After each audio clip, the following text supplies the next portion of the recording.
Hello everyone, this is your friend Shinobi Nexus 2.0. Welcome back to the channel.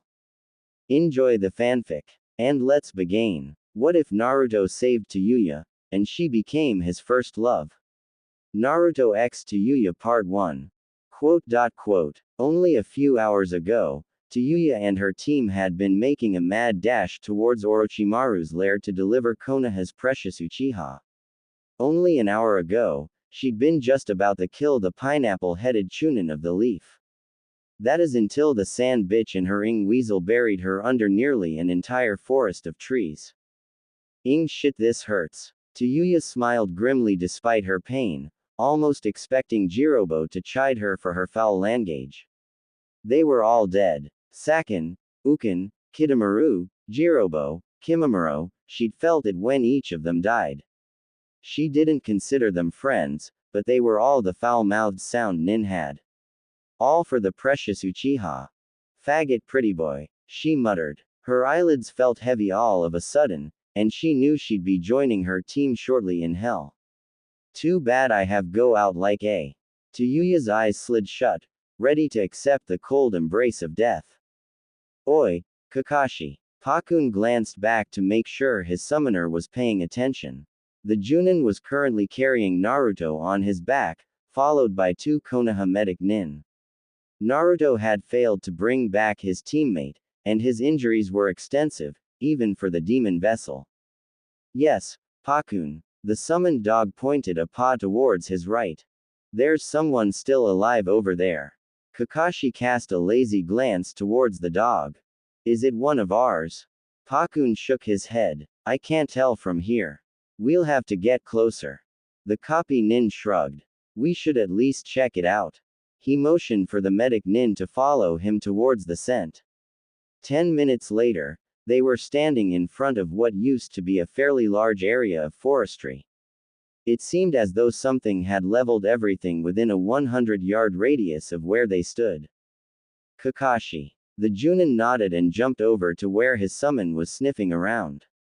It's a girl. She was trapped under a large group of trees, one crushing her right arm, and several over her legs and torso. Kakashi crouched down next to Pakun. She's with the sound. Her clothes are similar to the ones Orochimaru wore when he attacked the village. The dog grunted. So do we just leave her here? No, let's take her in. Maybe Ibiki can get something out of her about Orochimaru's next move. He trailed a lazy eye over the fallen trees. Everyone stand back. He handed Naruto to one of the medic nin and made a few hand seals. Reikiri. The Junin yelled, thrusting his chakra-infused palm into the trees. They were quickly split and tossed aside, allowing them to reach the fallen kunoichi. One of the medic nin performed a quick examination on the unconscious girl. She's still alive, but we have to hurry up and get her back to Konoha. There's not much we can do for her here.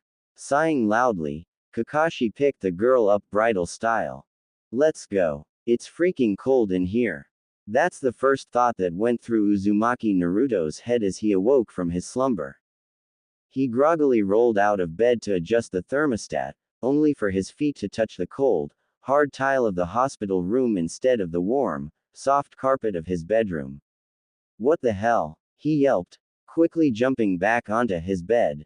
After a few seconds of panic, he quickly realized where he was. White, impersonal ceilings. Check. Cold, hard tile floors. Check. The constant buzzing and whirring of hospital machinery. Check. He was in the Konoha General Hospital. The genin sighed and cautiously stepped back onto the floor. No use sticking around here, the bastard fox has already healed everything, he thought to himself. Naruto poked his head out of the door to see if anyone was around before stepping out of the room and making his way down the hall. Before he could reach the staircase that led to his freedom, a small cough was heard from behind him. He nervously turned around to see the Godime Hokage staring darkly down at him. Naruto-kun, what are you doing out of your room? She questioned in a falsely sweet voice. Gotta go. The genin yelled before attempting to dash down the stairs and out of the hospital. Unfortunately, He didn't count on a masked Anbu suddenly appearing in front of him and knocking him onto his backside. Tsunade grinned evilly before gripping the boy by the back of his hospital gown and dragging him down the hallway, in the opposite direction of his room. Naruto gulped nervously. Where are we going? Someplace where I can be sure you'll never escape. She answered with a small bit of evil joy in her voice.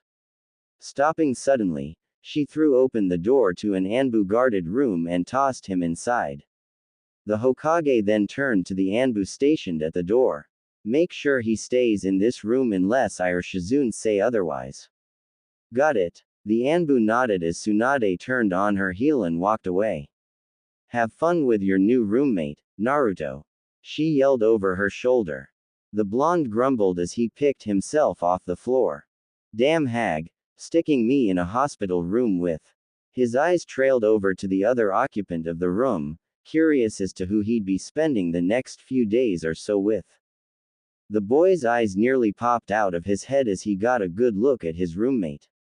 Her long red hair was almost impossible to see under the bandages covering her head, and the large cast encasing her right arm and legs made her look almost like a mummy. However, it was hard to forget the scowl that seemed to permanently mar the girl's face. You! He yelled, pointing an accusing finger at his roommate. The girl in question turned away from the window to glare at the loudmouthed blonde. What he saw stunned him. Her face was still scrunched up into a scowl, but it lacked any of the fire or malice that was present when they first met in the forest. Calming down a bit, Naruto shook his head in disbelief. What are you doing here? Instead of answering, the girl turned back to the window. Naruto narrowed his eyes and took a step closer. Oi, say something. The girl continued to ignore the genin, much to his chagrin. Fed up, he hopped onto her bed and straddled her bandaged legs. What the hell's your problem? The girl snapped her head away from the window and leaned forward to get into his face. You want to know what my problem is? Huh, Tayuya screamed, struggling against the cast covering her lower body. I was beaten by a pineapple-headed faggot and his whore of a girlfriend, buried under 50 tons of forestry, told I'd never walk again, and now I have to deal with a loud-mouthed shithead who thinks orange is a normal color for a ninja. Her breathing was labored by the time she finished her rant, and her good arm was grabbing the front of Naruto's hospital gown for emphasis. Unfortunately for both of them, the Hokage chose that moment to slam open the door and stroll inside. What the hell is going on in here? I can hear you two screaming all the way down the hall. Tsunade yelled, her face pink with rage. Her expression gradually changed from anger to one of mild amusement. You work fast, don't you, kiddo? Her grin widened as she watched the genin yelp in horror and fall headfirst onto the floor. Tayuya snorted in mild amusement. Baka. Why you shut up? It's your fault I fell in the first place. Naruto growled, rubbing the growing lump on his head. The sound nin's eyes widened in disbelief. My fault. Don't blame me for your utter lack of coordination, dipshit.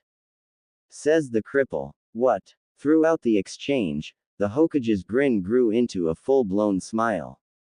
Before she'd been thrown into a room with Naruto, the girl had barely spoken more than 2 words to anyone. Those 2 words were, and, you. Amazingly enough, she was willingly speaking to the number 1 surprising ninja.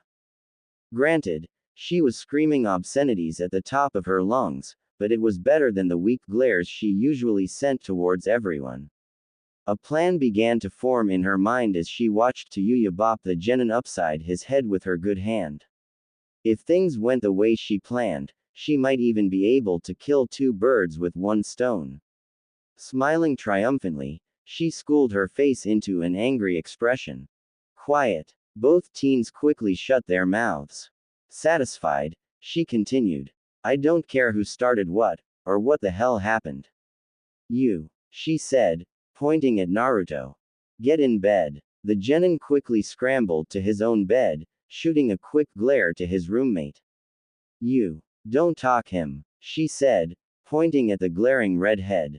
I ain't one of your damn grunts, Hokage-sama, Tayuya snarled, adding sarcastic emphasis to her title. I'll do whatever I damn well please, and there ain't shit you can do about it. The older woman grinned mischievously. Oh, well, as of now, you are hereby instated as a genin of the leaf. Congratulations. Tayuya's eyes widened in disbelief. What the? She sputtered, jaw nearly reaching the bed. Naruto had a similar look on his face. Have you finally gone senile, Ba-chan? My legs are ed up. How can I be a ninja with ed up legs? She's the enemy. This bitch was one of the bastards who tried to kidnap Sasuke. I won't do it. There's no way I'll join you shitty rats or live in your faggot-infested village. I'd rather die first. Grinning on the inside, Tsunade slammed her foot down onto the floor. The whole hospital seemed to shake, and a few screams of bloody murder were heard from the floor below. Listen up, brats, she growled, screwing her face up into the angriest face she could manage. What I say goes. Besides, you don't need legs to work at the academy. The room went dead silent. What? Naruto immediately began laughing at the grief-stricken face of the former sound nin. Predicting this, Tsunade grinned. And you will be her escort. This time, Naruto's face paled in disbelief. Nani? But I have to train to bring Sasuke back. The Hokage shrugged with indifference. Oh well, looks like the Uchiha is screwed, then. Sighed the older blonde. Tayuya cracked a small smile. Literally. Her smile became a giggle, and before long, she was cackling wildly at the vivid images that ped through her mind. The blonde genin looked confused for a few seconds before his face contorted in horror. EWWWWW. While both genin were occupied with their own amusing, sickening thoughts, Tsunade took the chance to slowly slip out of the room. Not long after, Tayuya stopped laughing long enough to wipe a stray tear from the corner of her eye. She looked around the room and noticed the missing presence of the Hokage. Oi, where'd the bimbo go? Outside of the genin's room, the Hokage hummed a happy tune to herself. Just as she was about to head down the stairs, a blur of pink appeared from her right. Tsunade-sama, Naruto's gone. He's in room 223. You should pay him a visit. He needs all the support he can get right now, she said, chuckling lightly. The genin tilted her head in curiosity before nodding and running off toward her teammate's new room. Oh, this was going to be good. Naruto, there you are. I've been looking all over for you. Sakura yelled, throwing the door open. Both occupants stared in surprise at the pink-haired genin. Sakura-chan, Naruto stammered, lowering his head to stare at his hands. He bit his lip before speaking again. I'm sorry. I didn't keep my promise. I couldn't bring Sasuke back. His teammate shook her head and smiled weakly. Don't worry about it, okay Naruto. Next time we'll do it together. Naruto snapped his head up in shock before a small smile stretched his way onto his face. Unfortunately, the moment was ruined by the other occupant of the small hospital room. PFF'd. There's no way you wads could ever hope to match Orochimaru in battle. That bastard's freakin' invincible. Sakura glared at the girl, just now noticing that there was someone else in the room with them. Oh, and how would you know that?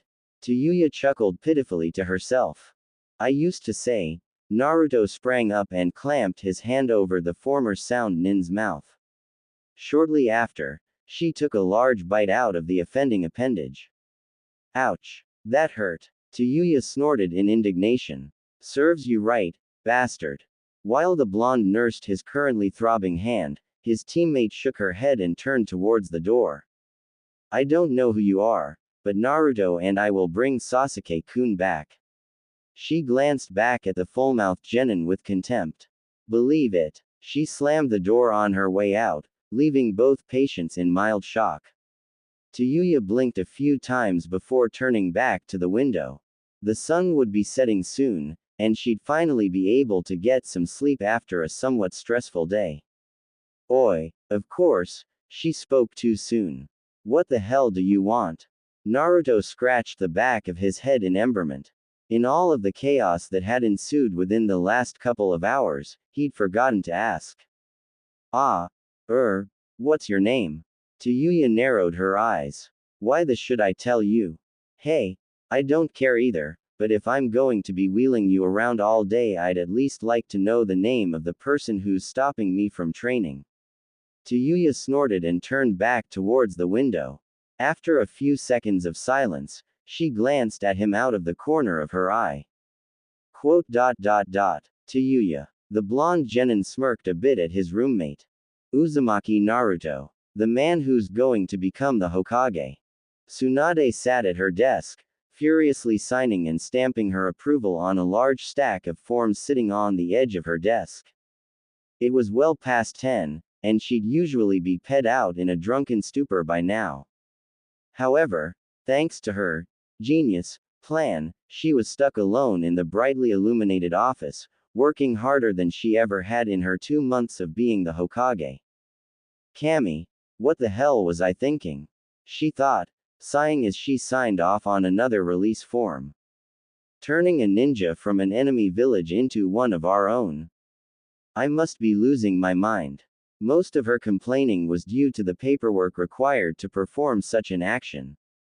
Not only did she have to instate Tayuya as a genin of the Leaf, but she also had to drop all charges against her for the attempted kidnap of Sasuke and the iced murder of the Sandaime Hokage. She could only hope that the council would see her reasoning. Surely a ninja of the Leaf would give up information if their home was in danger of attack, right? Pairing the girl up with Naruto would only speed up the process. He had a certain knack for getting people to see things his way. Tsunade-sama, I thought you finished all of your paperwork for the week. Shizune asked, startling the older woman out of her thoughts. Oh, just catching up on a few things I missed last week. Go on home, I'll be there soon. Shizune narrowed her eyes suspiciously at the Godime Hokage. She never willingly did paperwork, and judging by her disheveled appearance, she'd be working for Kami knows how long. Shuffling closer to her mentor, she attempted to take a look at the large stack of papers strewn about on the large oak desk. What's this? You're adding a new ninja to the ranks. Who? She asked, trying to read the name haphazardly scribbled on the form.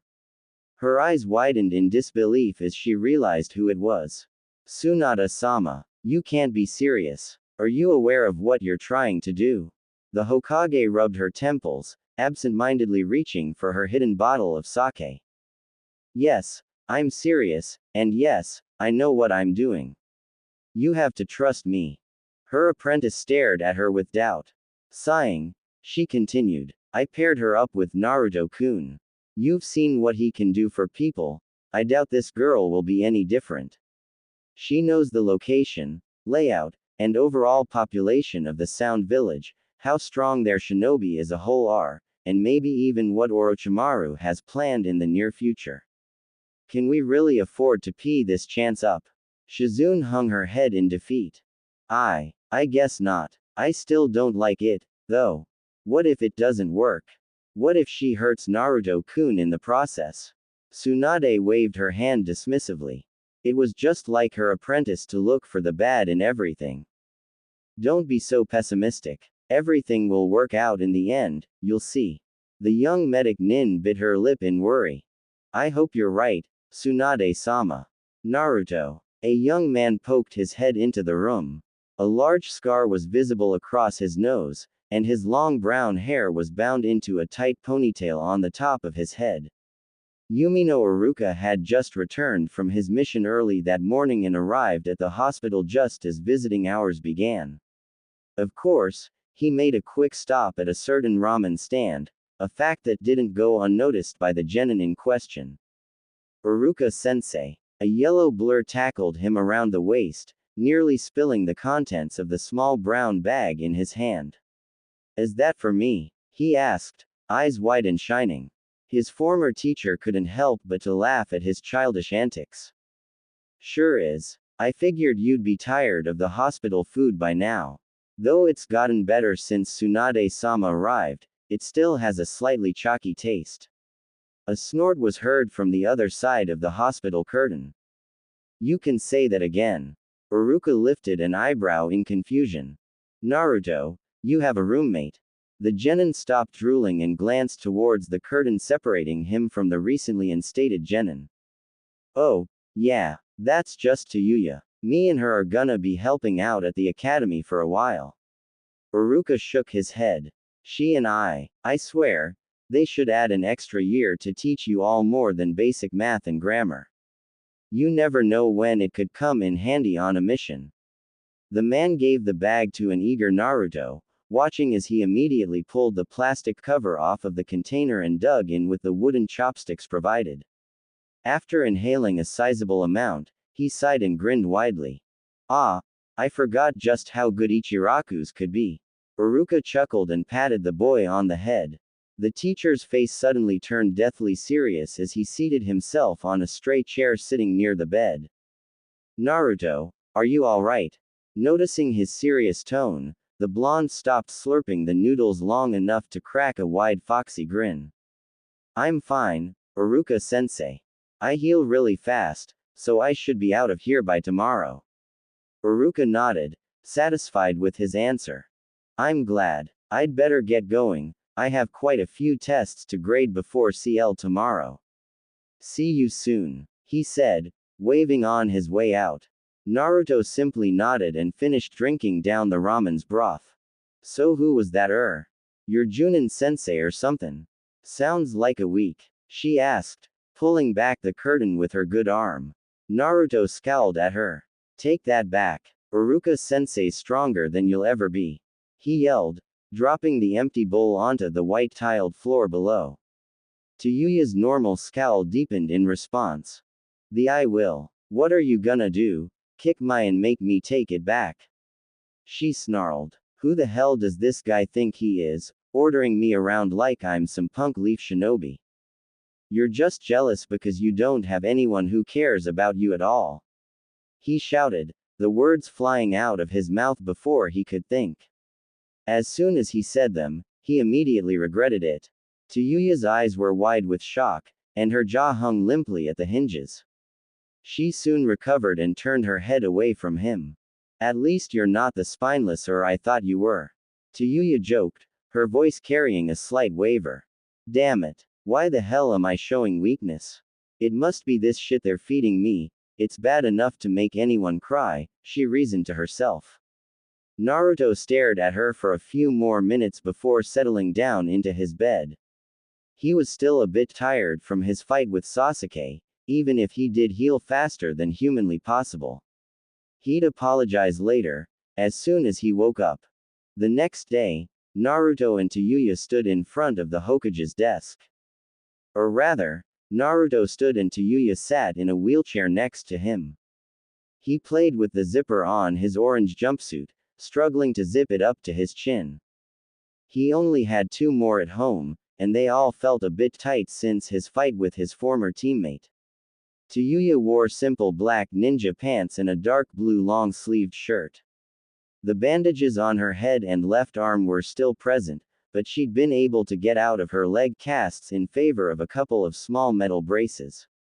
The Hokage finished signing off on one last sheet of paper before leaning back in her chair. Finally, that's the last of them.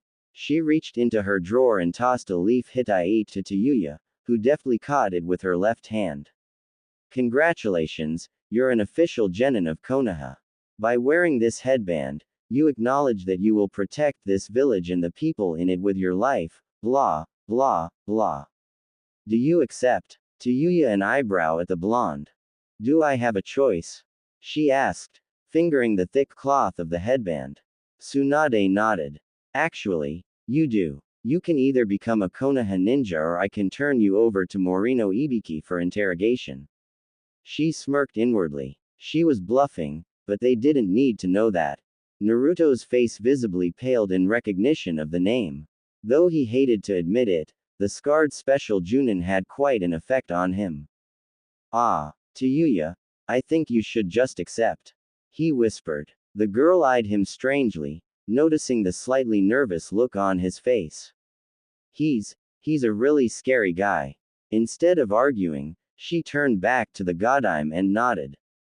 Fine, but I ain't gonna like it. She lifted the headband towards her escort expectantly.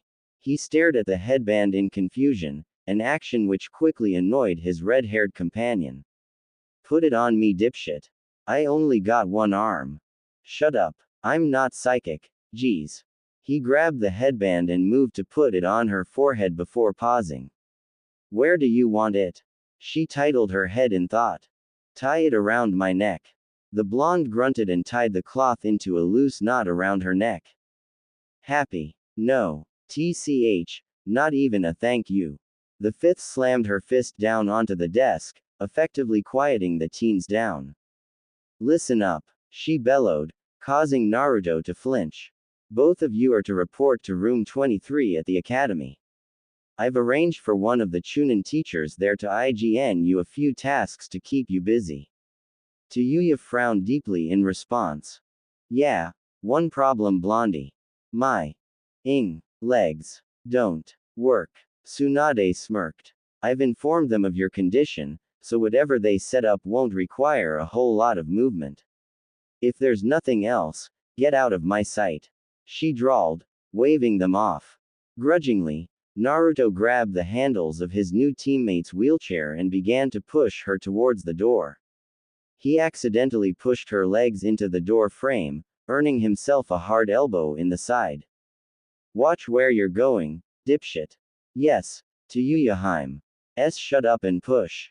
Lucky for her, neither of the genin turned around to see the mile-wide grin Tsunade had on her face. Part 1 of Operation Skin Orochimaru's Scrawny, complete. They were everywhere, laughing, taunting, torturing. Little horns protruded from their large melon-shaped heads, and large globs of blood clung to their faces as if they had just eaten 20 shinobi alive right before they had arrived. At least that's what Tayuya saw when nearly a dozen kindergartners swarmed her as soon she had appeared through the door of room 23. Read us a story. Wanna play dress up? Hey, what's wrong with your legs? Can I sit in your lap? Is he your boyfriend? Tayuya sat mortified amongst the large group of 5-year-olds. When the Hokage mentioned they would be working at the academy, she assumed they would be filing papers or showing 10-year-olds how to throw a kunai. Never in a million years would she have expected something as inhumane as this. She glanced up at Naruto and was glad to see that he was equally shocked. At least she could be sure that he wasn't in on this. The Chunin who had shown them the room snickered slightly at their expressions before turning and making a mad dash down the hallway. Have fun. They really like stories, he yelled over his shoulder, turning a corner at record-breaking speed. That has to be some kind of escape jutsu. Naruto thought as he watched the shinobi flee from the CL room. A slight tug of his pants snapped him from his thoughts. Nay, Oni-chan, are you our new sensei? The genin glanced down to see a sickly brown-haired boy staring up at him with large, hopeful eyes. Why yes. A large chorus of cheers went throughout the room. A few of the toddlers darted off to grab books, blankets, and pillows, much to the genin's confusion. It wasn't until the same little boy held up a large book to Tayuya that they understood. Her eyes widened and she began to shake her head ferociously. No, not a chance in hell. She screamed, attempting to hop out of her chair and crawl towards the door. Unfortunately, a little girl had somehow made her way into the genin's lap, foiling her escape plan. Her escort snickered and waved an admonishing finger in front of her face. Watch your language, Tayuya-sensei. There are children in the room. She growled and practically snatched the book from the little boy, only further amusing the blonde, who was suspiciously 3 steps closer to the door. Tayuya narrowed her eyes and smirked. Where are you going, Naruto-sensei? I'm going to need someone to turn the pages for me. I only have one arm, after all. She asked in a sickeningly sweet voice, using his own sarcasm against him. Realizing he'd been caught, Naruto groaned and sat down in the empty chair closest to her. Grinning to herself at the small victory, she turned to read the title of the book in her hand. The Princess and the Fox. The girl glanced up to see that every set of eyes in the CL room was watching her intently. Though it was a little unnerving, she was happy to see that they were at least being quiet. When they were quiet, she didn't have the incredibly powerful urge to roast them over a large flaming pit of charcoal. Alive. Naruto reached over and turned the cover so that she could continue. Once upon a time, there was a princess who lived in a beautiful castle. Many of the animals loved her, but none of them loved her more than her friend the fox. She picked the book up to show the children the pictures before turning to the next page herself. Hey, you don't need me to turn the pages for you. Naruto yelped, shooting up from his chair. Tayuya grinned. Deception is one of the tricks to being a ninja, isn't it? Now sit down and let me continue. Looking back down at the book, she continued. One day, the princess decided to visit her friend the wizard. The girl glanced up to make sure that Naruto was still in the room. She noticed with some surprise that he wasn't in his seat anymore. He was sitting on the large blanket with the toddlers, a few of them leaning against him as they listened to the story. What happened next, Tayuya-sensei? The girl in her lap asked, snuggling back against her. What the genin asked herself, blinking in surprise at the foreign feeling. Deciding it wasn't completely uncomfortable, she continued on with the story. The forest was thick and dangerous, with giant weasels, frogs, and snakes at every turn. But the princess wasn't afraid. She knew her friend the fox was watching her. Tayuya snorted. Who writes this shit? After walking for a while, she came upon a giant white snake. Where are you going, little girl? The snake boomed, staring with big yellow eyes at the princess. A shudder went through her as she absent-mindedly fingered her cursed seal, an action which didn't go unnoticed by Naruto. But the princess wasn't afraid. She knew her friend the fox was watching her. The princess stood up straight and looked the snake in the eye. I'm going to visit my friend the wizard, Orochi-san, she said, unaware that she was being hypnotized by the snake's big yellow eyes. A gasp went through the crowd of toddlers, the loudest of all coming from her escort. She fought to keep a smirk from breaking out onto her face at their expressions. Even she had to admit that she was really starting to enjoy having all of the attention focused on herself for once. The big white smiled evilly and slithered his way over to the princess. Well, princess, the snake hissed, wrapping himself around her. Allow me to escort you there. With the princess wrapped in his slimy skin, the big white snake headed for his lair. Just as he was about to enter his home, a golden fox appeared in. Tayuya trailed off, glancing up at the clock. That's the end of story time. The children all stared at her in disbelief. Nani, you can't just end it there. What happened to the princess? Did the giant snake eat her? Come on Tayuya-sensei, finish the story. Tayuya grinned maliciously to herself. Though it wasn't quite as entertaining as watching the little demons roast, it would have to do. For now, Naruto stood up and grinned. She's right, guys. It's snack time. Their disappointment forgotten, the toddlers all hopped up and ran to their little plastic tables and chairs. After setting down a few cookies and a carton of milk in front of each of the children, the genin inched their way towards the door, only to back into the same sickly little boy from before. His eyes were wide and his lips were puffed up into a small pout. You'll come back and finish the story, won't you Tayuya-sensei? The girl blinked and forced a small smile onto her face. Sure. Jin. Jin. Seemingly satisfied, the boy bounced off towards the others. Not wanting to risk being stopped again, Naruto grabbed her wheelchair and practically raced down the hall and out of the academy, not stopping until he was well into the residential district of Konoha. After receiving another sharp jab in the ribs from Tayuya, he finally slowed his pace down to a walk. So, did you enjoy storytime? Naruto asked, stepping back far enough to avoid another jab from the irate redhead. What the do you think, Blondie? Those little wits almost drove me mad. Looked like you were getting into it to me. I was not.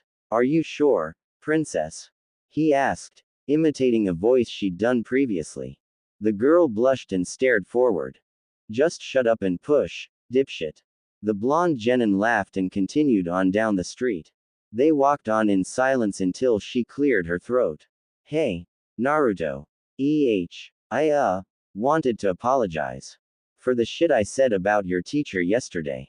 Naruto blinked in surprise. He'd only known her for a couple of days, but he didn't think the word, apologize, was even in her vocabulary. Oh, he scratched the back of his head sheepishly. Well, I have to say I'm sorry for what I said yesterday. It wasn't right. She nodded and shrugged. Fine, we're even then. Don't get all sentimental and shit on me. So where the hell are we going now? Well, you're going back to the hospital. I'm going to train so that I can bring Sasuke back. What? Oh, no, you're taking me with you. He stopped in surprise. Nani? For what? You'll just get in my way. There ain't no way in hell I'm gonna stay cooped up in that shithole of a hospital all day while you get to run around in the mothering sun. By this time, a small crowd of civilians had gathered around the teens, whispering amongst themselves. And just what the air you suckers looking at? The crowd quickly dispersed, though there was no shortage of glares or snide comments thrown her way. Geez, you guys are making a scene. A lazy voice said from behind them. Naruto turned in surprise. Shikamaru. How's Choji, Neji, Kiba, Lee? He asked, reprimanding himself for not asking about them earlier. Though, he couldn't be blamed when all of his thoughts were focused on his temporary teammate and Sasuke. They're all fine. Choji and Neji got the worst of it, though. He said, grimacing slightly. It wasn't your fault. You did the best you could. Shikamaru nodded and glanced at the girl currently glaring at him from her wheelchair. Oi, you lived, huh? I have to admit, I'm more than a little surprised. I didn't think anyone could survive a blast like that. Tayuya glowered dangerously at the Chunin. I ain't weak like you shitty leaf ninja. But aren't you one too? He asked, taking notice of her headband. How did you become a leaf ninja anyway? TCH, easy. You faggots are so weak that the Hokage herself had me instated to help you all out. Watch your back, bitch, 'cause I'm coming for your. She smirked up at him, practically daring him to reply. Even though you can't use your legs. Right. He continued on past Naruto and a fuming Tayuya. Later, Naruto, troublesome woman. Naruto snickered at her expression. He's right, you know. You can't use your legs. Back to the hospital. You. Naruto took a deep breath, focusing himself on the log in front of him. It slowly began to distort and shape into Orochimaru. The perfect target to take his anger out on.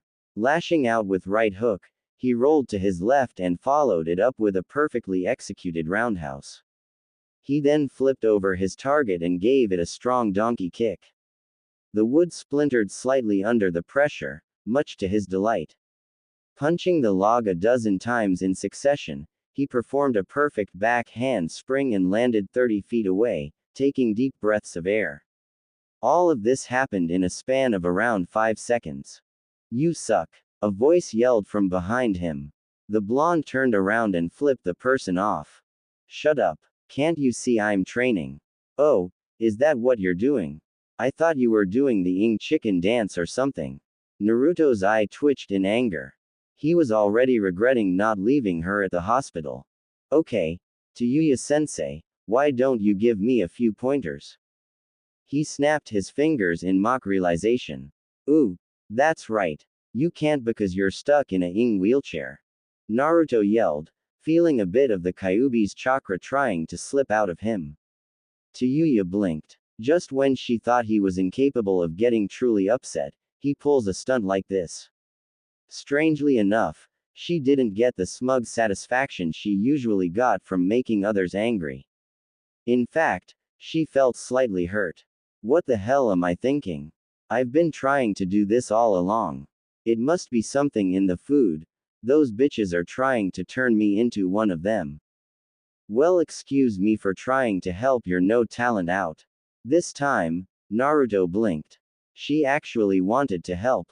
He felt the small amount of sinister chakra quickly drain from his system. You want to help me? Why? Tayuya again rubbed at the cursed seal on her neck, keeping her eyes low. I want to pay that bastard back for his gift. Since I can't him up myself, what better way than to have an indirect hand in training the who knocks him off? His eyes widened in disbelief. All this time, he thought she wanted to go back to the sound and Orochimaru. Perhaps he wasn't the only surprising ninja in this village anymore. Did you accept it willingly? She snorted and narrowed her eyes. Yeah, but when I did, he only me two things. 1, that it would exponentially increase my chakra, and 2, that it only had a 1 in 10 survival rate. He didn't mention all of the bad things that came along with it. A sudden realization came to Naruto. If Tayuya had a cursed seal like Sasuke, she could help him study his weaknesses for when it was time to bring him back. Bad things? Like what? The girl looked thoughtful for a few minutes. Well, for one thing, Orochimaru can pretty much control us if he wants to. Through our seals, the bastard can inflict an inhumane amount of pain on our entire nervous system. He can also stop us from using it altogether. She glanced up at him, only to find that he was practically raping her personal space. Gah, what the hell are you doing? He blinked and leaned back. What do you mean? I was just looking at your cursed seal. Just go over there so I can help you train. She yelled, pointing at the field in front of them. Just as he was about walk away, she grabbed his arm. Wait. He looked back at her curiously. What? Can you take me out of this chair? It's hard as. She asked, a light scowl marring her face. Shrugging, he quickly scooped her up in his arms and set her down under the shade of a large tree. How's that? Tayuya leaned her head back and stretched, enjoying the feel of the lush GR beneath her and the freedom to move as she wished. Well, as free as one could without mobility in their legs. Fantastic. He stared at her for a few more seconds before smirking. You know, you're not as ugly as usual when you're not scowling. She quickly brought her arms back down and crossed them over her chest. Yeah, get into your usual stance and I'll tell you what you're doing wrong. He nodded and happily settled himself into a stance that one of the academy instructors taught him before he became a genin.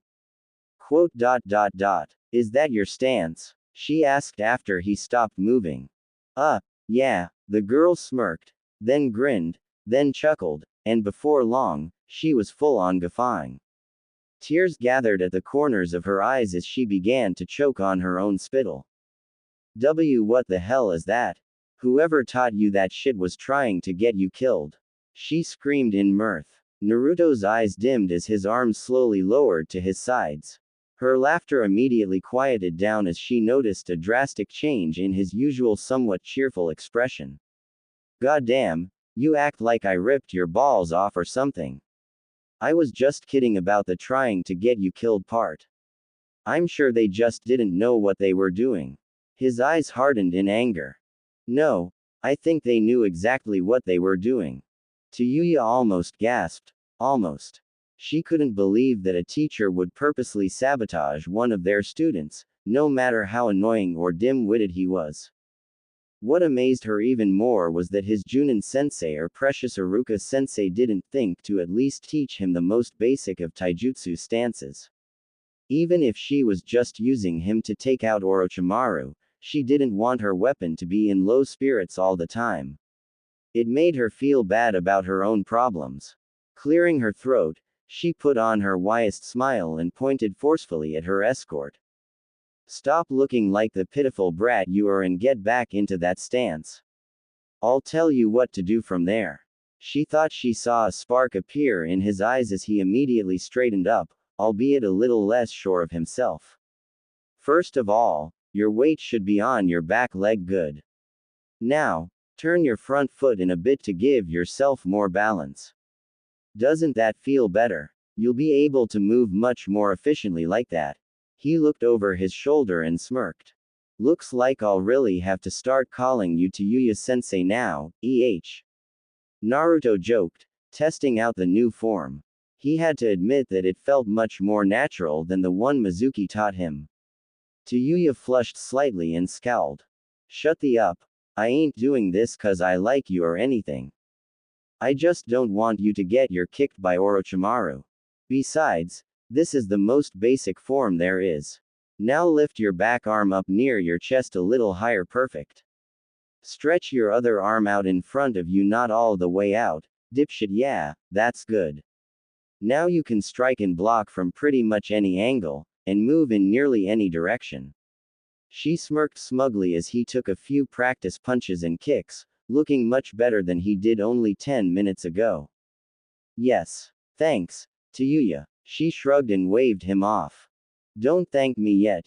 You haven't used it in an actual fight. He smirked and put his hands together in a familiar sign. Kage Bunshin no Jutsu. A shadow clone popped into existence, much to the surprise of the former Sound Nin. Holy, you never cease to amaze me. He smiled genuinely at the girl before settling himself into the new stance and sparring with his shadow clone. She couldn't keep a tiny smirk from slipping its way onto her face as she watched him. By the time she was done, Orochimaru won't know what hit him. Both genin were oblivious to the angry pair of eyes watching their every move. Naruto sparred for a few more hours, even going as far as to create 10 shadow clones to fight against. Every few minutes, Tayuya would call out tips or admonishments. Most of them starting with an insult, of course.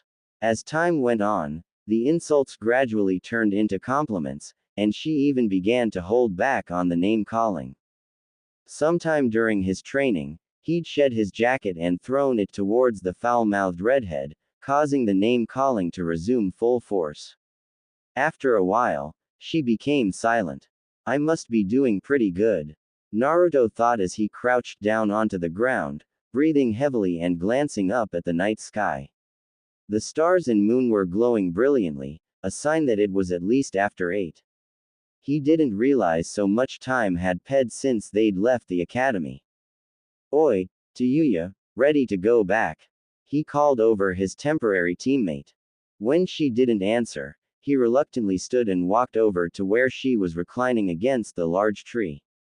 Tayuya. Looking closer, he realized that her eyes were closed, and her head was tilted off to the side at an awkward angle. It didn't take a genius to see that she was asleep. His discarded jacket was spread out over her torso, probably to ward off the cold. It did tend to get pretty cool in Konoha, after all. The genin stared a moment longer before reaching over to pick the girl up.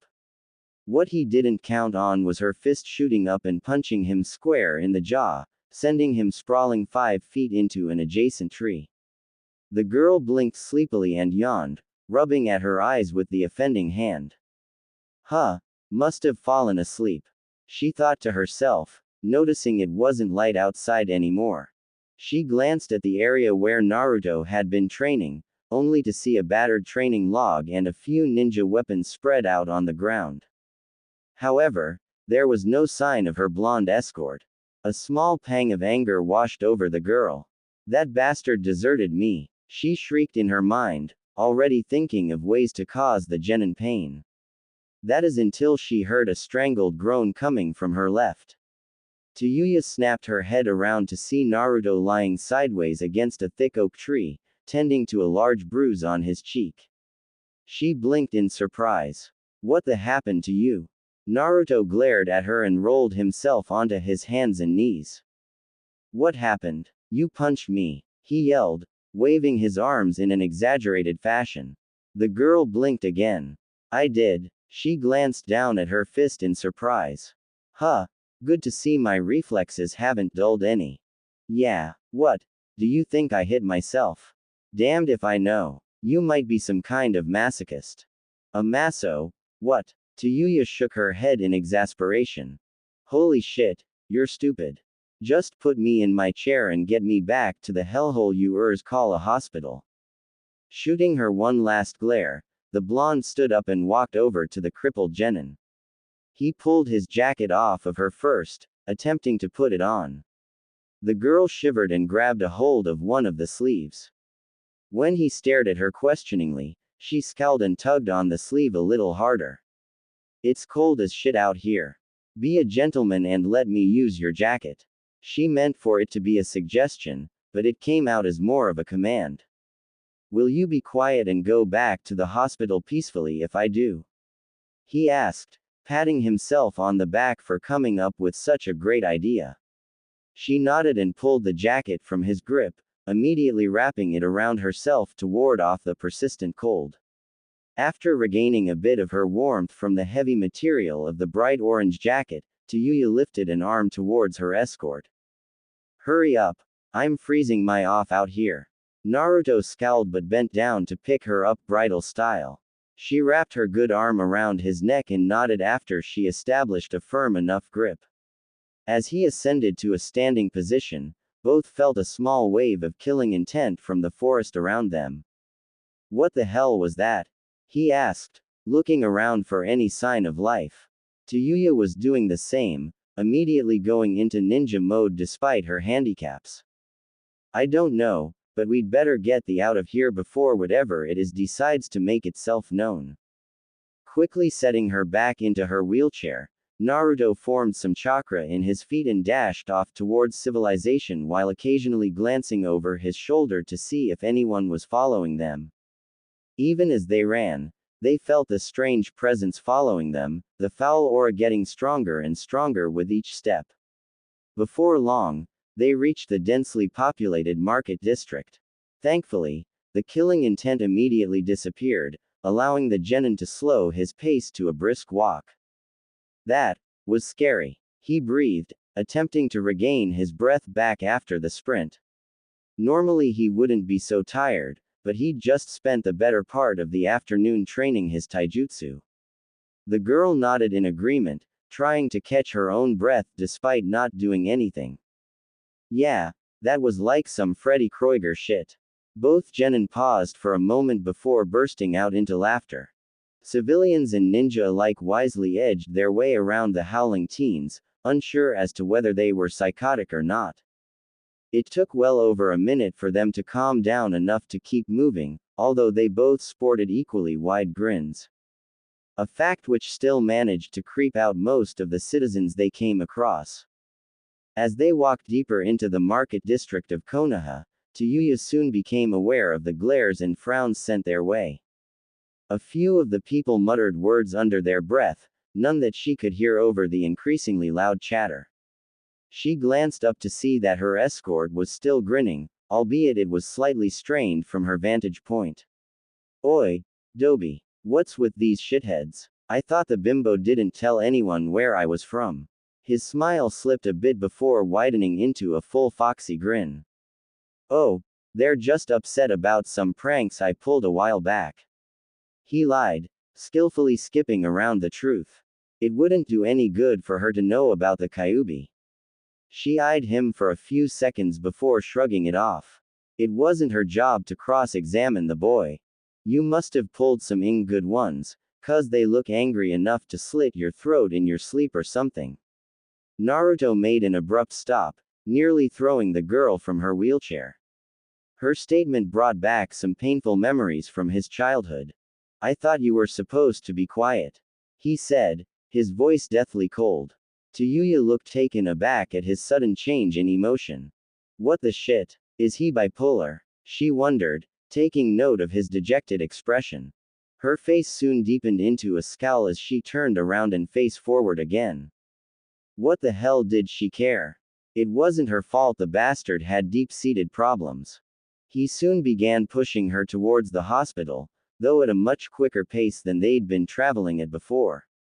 5 minutes later, they arrived at the door to room 223. Even as he lifted her frail body onto the hospital bed, they didn't speak. He stared at her prone form for a few seconds, watching how the moonlight illuminated her features as she glared out of the window to her right. Naruto walked back to the doorway in silence, opening the door with a soft click. "I'm sorry," he whispered, much to the girl's surprise. She snapped her head around to reply, but found that he'd already disappeared down the hallway. The smallest of smirks made its way onto her face. "Idiot. Gah," a feminine voice yelled while tossing papers into the air.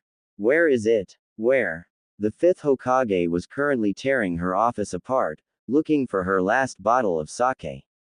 She knew she had another bottle left, she'd just restocked her secret stash yesterday. A perverted chuckle resounded in the nearly empty room. "Lose something, Tsunade." The woman in question clenched her fists a few times to get rid of the stress that was steadily building up in her system. Turning to the window, she forced an angry grin onto her face. "You wouldn't happen to know where my last bottle of sake went, would you, Jiraiya?" Jiraiya chuckled and took a swig from the bottle resting in his hand. Giving her a cheeky grin, he shook his head. "Nope. Not a clue." That was it. With a blood-curdling scream, the Godime launched herself at her former teammate, fully intending to rip his spine from his body. The Sannin deftly dodged her advances with a leering grin. My, Tsunade Heim.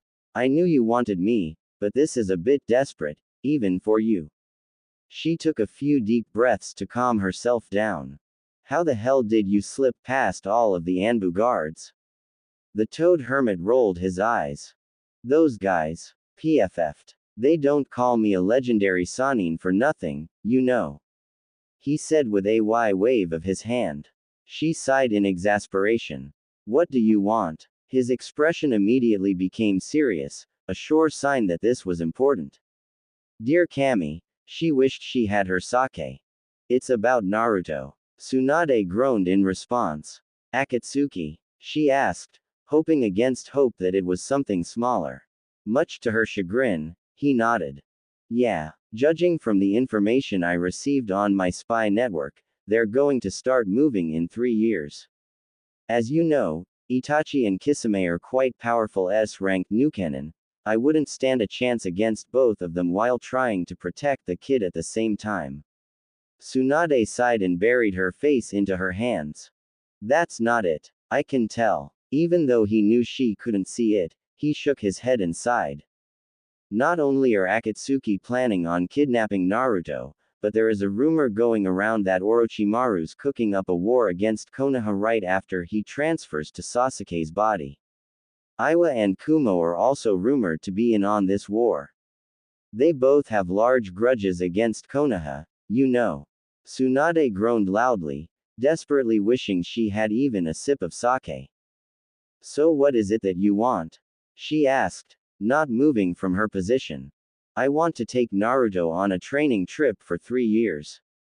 I'll teach him how to use the Kyuubi's chakra effectively, and also a few other things like tracking and battle strategy. This way, he'll be able to defend himself against Akatsuki's attacks and possibly be a defining factor in the war with Otogaker." "No." Jiraiya nearly fell from his perch on the windowsill. "No. Why the hell not? Have you been listening to the things I've been telling you for the past 5 minutes?" She lifted her head to glare pitifully at her teammate. "I need him here to gather information on Orochimaru from a former Sound Nin." He frowned deeply in response. "Just turn the bastard over to Ibiki. You know how good he is at interrogation.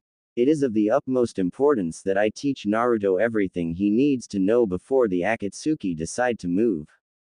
It's complicated. I can't just turn her over to Ibiki, it wouldn't work." Jiraiya's eyes suddenly got a knowing twinkle.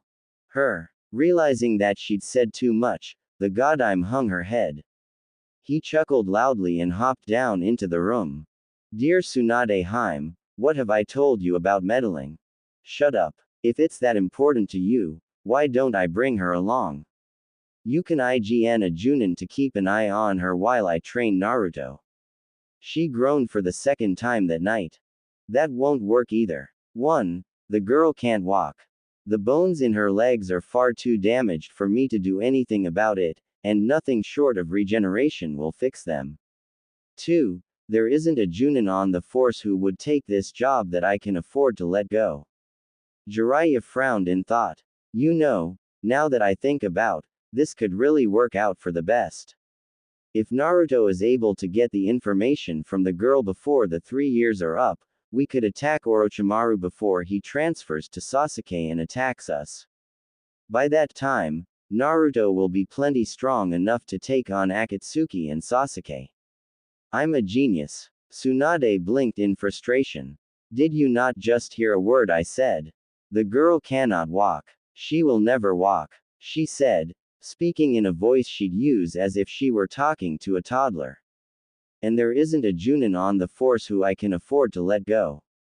Must I repeat it again, Baka? The man chuckled and waved his hand. So her bones are practically dust.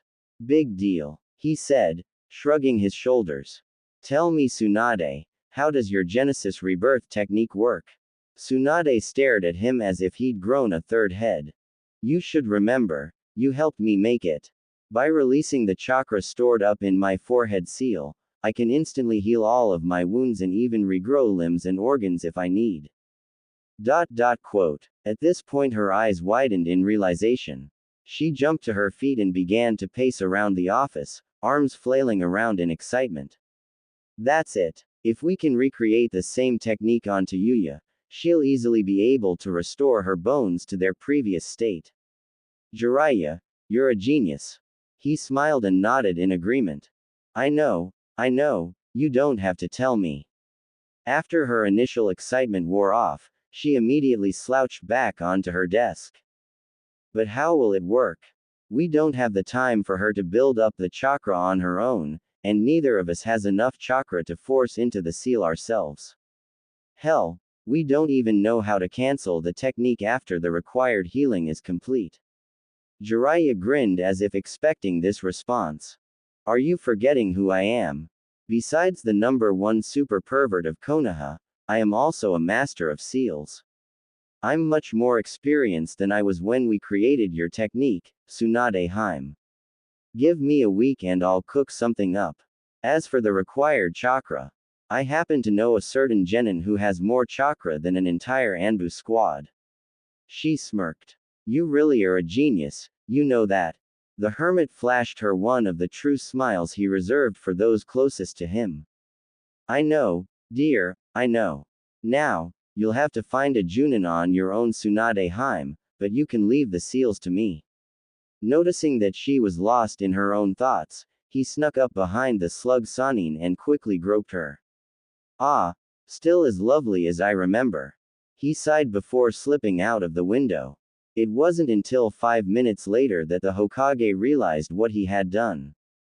Jiraiya. 10:59. Where the is he? Tayuya glanced at the clock again, sighing wearily to herself. Here she was, dressed and ready to go, and he was nearly half an hour late. Not that she was in any hurry to go on a cross-village journey to the academy with the blonde idiot. No, she simply wanted to get out of this cold, impersonal room and out into the warm air of Konoha. Her eyes darkened slightly as she remembered the small spat they'd had last night. She was starting to believe that he wasn't even going to show, something that strangely upset her. I don't even know what the hell he was so angry about, she thought, remembering the extremely cold voice he had regarded her with. The genin sighed again and flopped back onto the bed, resigning herself to a day of lounging.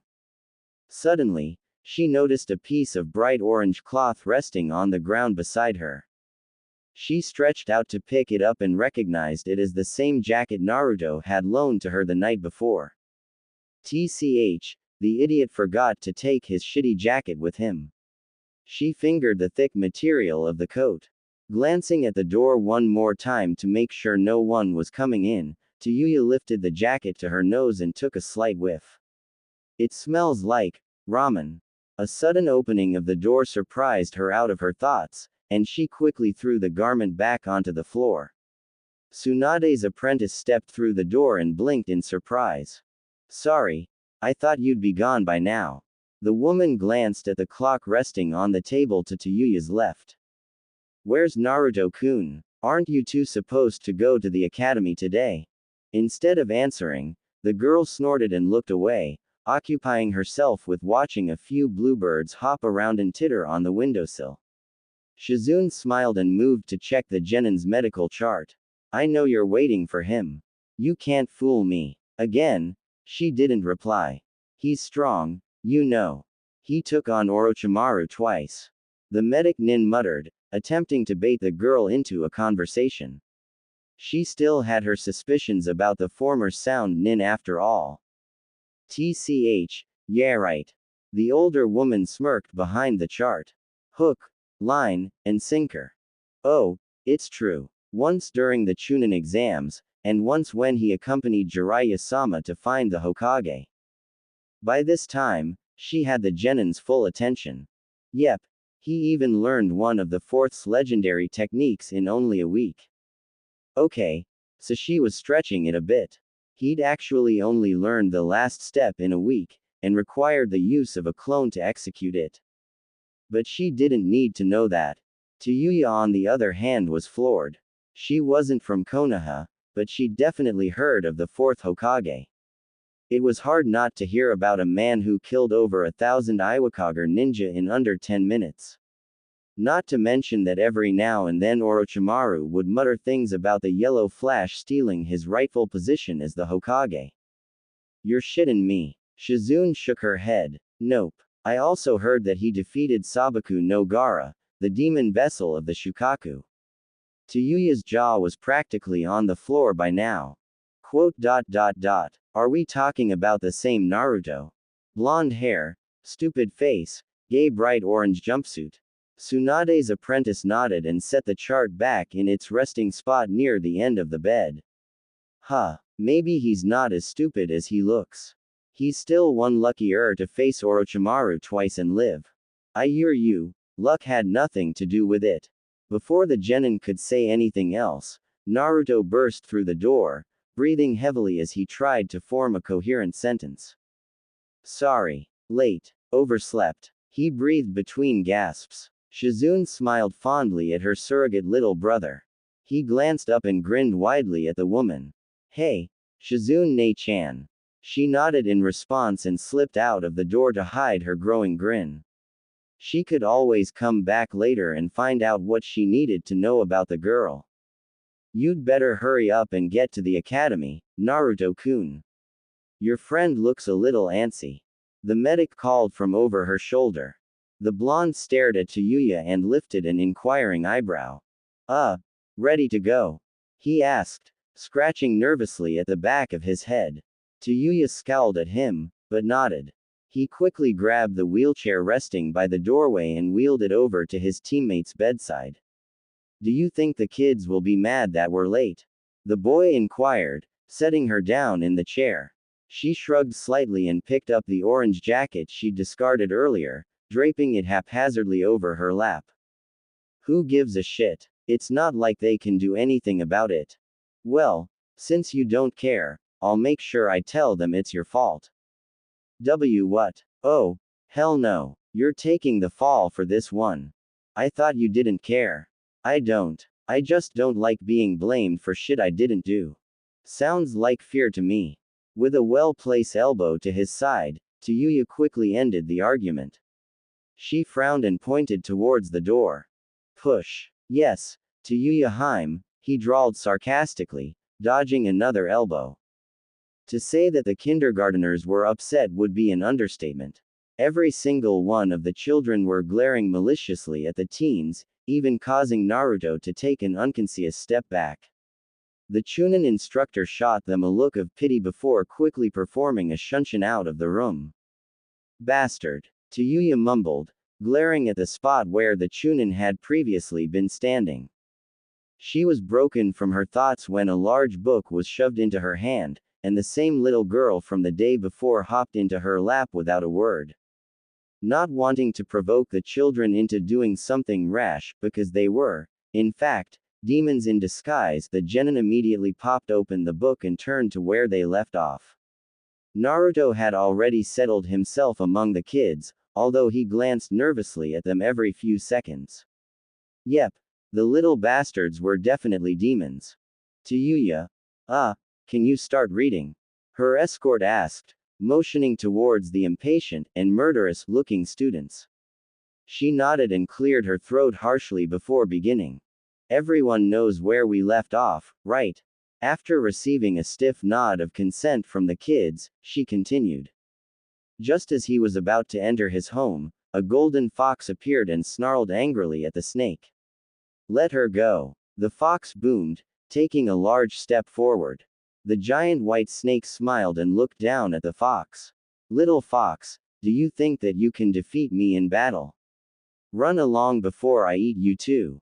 She made sure to change her voice to fit the characters, actually somewhat enjoying herself. It sure beat sitting in hospital bed all day. The children gasped and murmured amongst themselves. If the snake ate the fox, what would happen to the princess?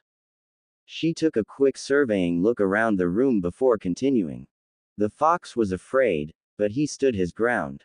He launched himself at the snake, only to be knocked into a tree by the snake's giant head. The princess gasped in horror. No, not my friend the fox. She screamed, struggling against the snake's tight hold. Don't worry about me, save yourself. But the fox only shook his head and smiled. As long as I have an ounce of breath left in my body, I will always protect you. Frowning, the snake launched himself at the wounded fox.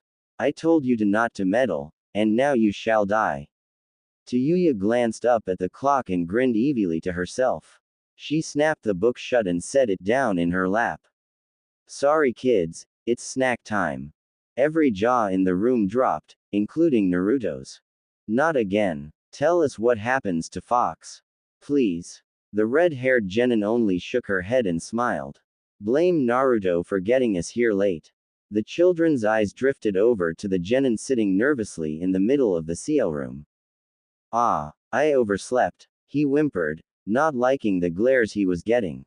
Get him. The sound of the Kyuubi campaigner's screams could be heard all over the village, giving a few old women heart attacks and causing visitors waiting to get into Konoha to flee in terror. 10 minutes and one beat down later, the genin made a quick retreat out of the academy. Ow! Who knew kids that small could hit that hard? Naruto asked, rubbing at a bruise on his cheek. Thankfully, he'd managed to protect his more sensitive areas from the irate kindergarteners. Tayuya snorted. Serves you right for being late, bastard. He grunted in response. They walked along in silence, a fact which didn't go unnoticed by the redhead. Unable to suppress her curiosity, she glanced up at Naruto. Amazingly enough, all of his bruises and cuts had already healed from his earlier beatdown. Holy shit, no wonder he survived after facing Orochimaru. Her eyes traveled from his injuries to his deep, cerulean eyes. While he was certainly aware of what was going on around him, his mind was quite obviously somewhere else. She could see the faraway look in his eyes, and couldn't help but wonder what he was thinking about. Naruto on the other hand was deep in thought, completely oblivious to the curious stare of the ill-tempered girl. His hands tightened around the handles of the wheelchair as he thought of his fight with Sasuke. He hadn't had much time to think about it, only briefly reflecting on his feelings before falling asleep or while training. However, Sasuke's words constantly reverberated in his head. You are my closest friend, Naruto, and that is why I must kill you. It just didn't make any sense. Why would he want to kill his closest friend? His blank gaze hardened slightly as he thought about his training. While he would try his hardest to become strong, it was hard to deny the cold hard fact that he would never be able to match Sasuke if they met again. The bastard was getting training from the legendary Sannin, after all. For the first time since he became a genin, Naruto felt weak. Tayuya was getting a kick out of the emotions playing over his face. First, he looked angry, then sad, then confused, then angry again before his face finally settled on depressed. She sighed and rolled her eyes in disgust. The idiot was probably thinking about Sasuke again. An odd feeling of jealousy resounded in her heart. If there was one thing she hated in life, it was being overlooked. Orochimaru had done it plenty of times with issues regarding the Sound 5, especially when it came to Kimimuro. After he'd arrived, her leader couldn't stop talking about how great his bloodline limit was, or how easily he would crush Konoha when the time came. Hell, if the bastard hadn't fallen ill before Orochimaru could transfer into his body, she doubted the snake would have given her any decent training at all. She'd be damned if Naruto overlooked her in favor of the faggot Uchiha. Oi, shithead, wake up. A few of the older villagers stared in shock at the girl's random outburst, appalled that the new generation of ninja had such filthy mouths. Much to her chagrin, the boy made no movement to show that he'd heard her. She scowled in annoyance. How dare he ignore her? Using all of her strength, she launched an elbow straight into his unsuspecting gut. Ouch! What the hell, Tayuya? He yelled, rubbing at his stomach. She noticed with some satisfaction that the pain didn't seem to disappear as quickly as it did when their temporary students beat him up. If you'd stop dreaming about your gay lover, maybe I wouldn't have to elbow the shit out of you. I'm not gay, Naruto yelled, eyebrows furrowing in anger. Just the thought of being with Sasuke sent a disgusted shudder through his body. Tayuya was more than amused at the reaction she got from him. She made a mental note to insult his more often. Hey, you don't have to prove it to me. What you and the faggot Uchiha did before he turned traitor is your own damn business. Where the hell are we going, anyway? She asked, cutting him off before he could come up with a retort. A strange smile appeared on his face, almost as if he was never thinking about the Uchiha or her insults to his manhood. The best place in all of Konohagakure, he exclaimed, pumping an energetic fist into the air. The corners of her mouth involuntarily twitched upwards at his upbeat expression. Though she'd never admit it to anyone, his smile was extremely infectious. When Naruto said he was taking her to the best place in all of Konoha, she thought he was taking her somewhere truly magical. A secluded lake, an extremely upscale restaurant, or hell, even the local park. Never in a million years would she have ever guessed a ramen stand. Her eye twitched in annoyance. Oi, Oji-san, 2 bowls of miso, the blonde yelled, wheeling Tayuya into the small ramen stand. He didn't notice her clenching hand or her viciously annoyed expression, not until she attempted to jab him in the balls, anyway. Luckily, he was just quick enough to take a hasty step back. Baka, I thought you said we were going to the best place in all of Konoha. She complained, slightly irked that she'd missed her target. Naruto looked dumbfounded at her question. But, this is the best place in all of Konoha. The people here are really nice, and the food is the best. Just give it a chance, I swear you won't be disappointed. Please, Tayuya, he whimpered, using the infamous puppy dog eyes. The redhead sighed harshly and hung her head in defeat. Between his pitiful expression and large, pleading eyes, it was hard to deny the boy his ramen. She doubted that she could hate him any more than she did right now. Wait, scratch that. There was no possible way that she could hate him any more than she did right now. Fine. This shit better be damn good, or so help me all. Quote, she said, allowing the ominous threat to hang in the air. Naruto grinned brightly and picked her up out of the wheelchair, setting her down on an empty stool.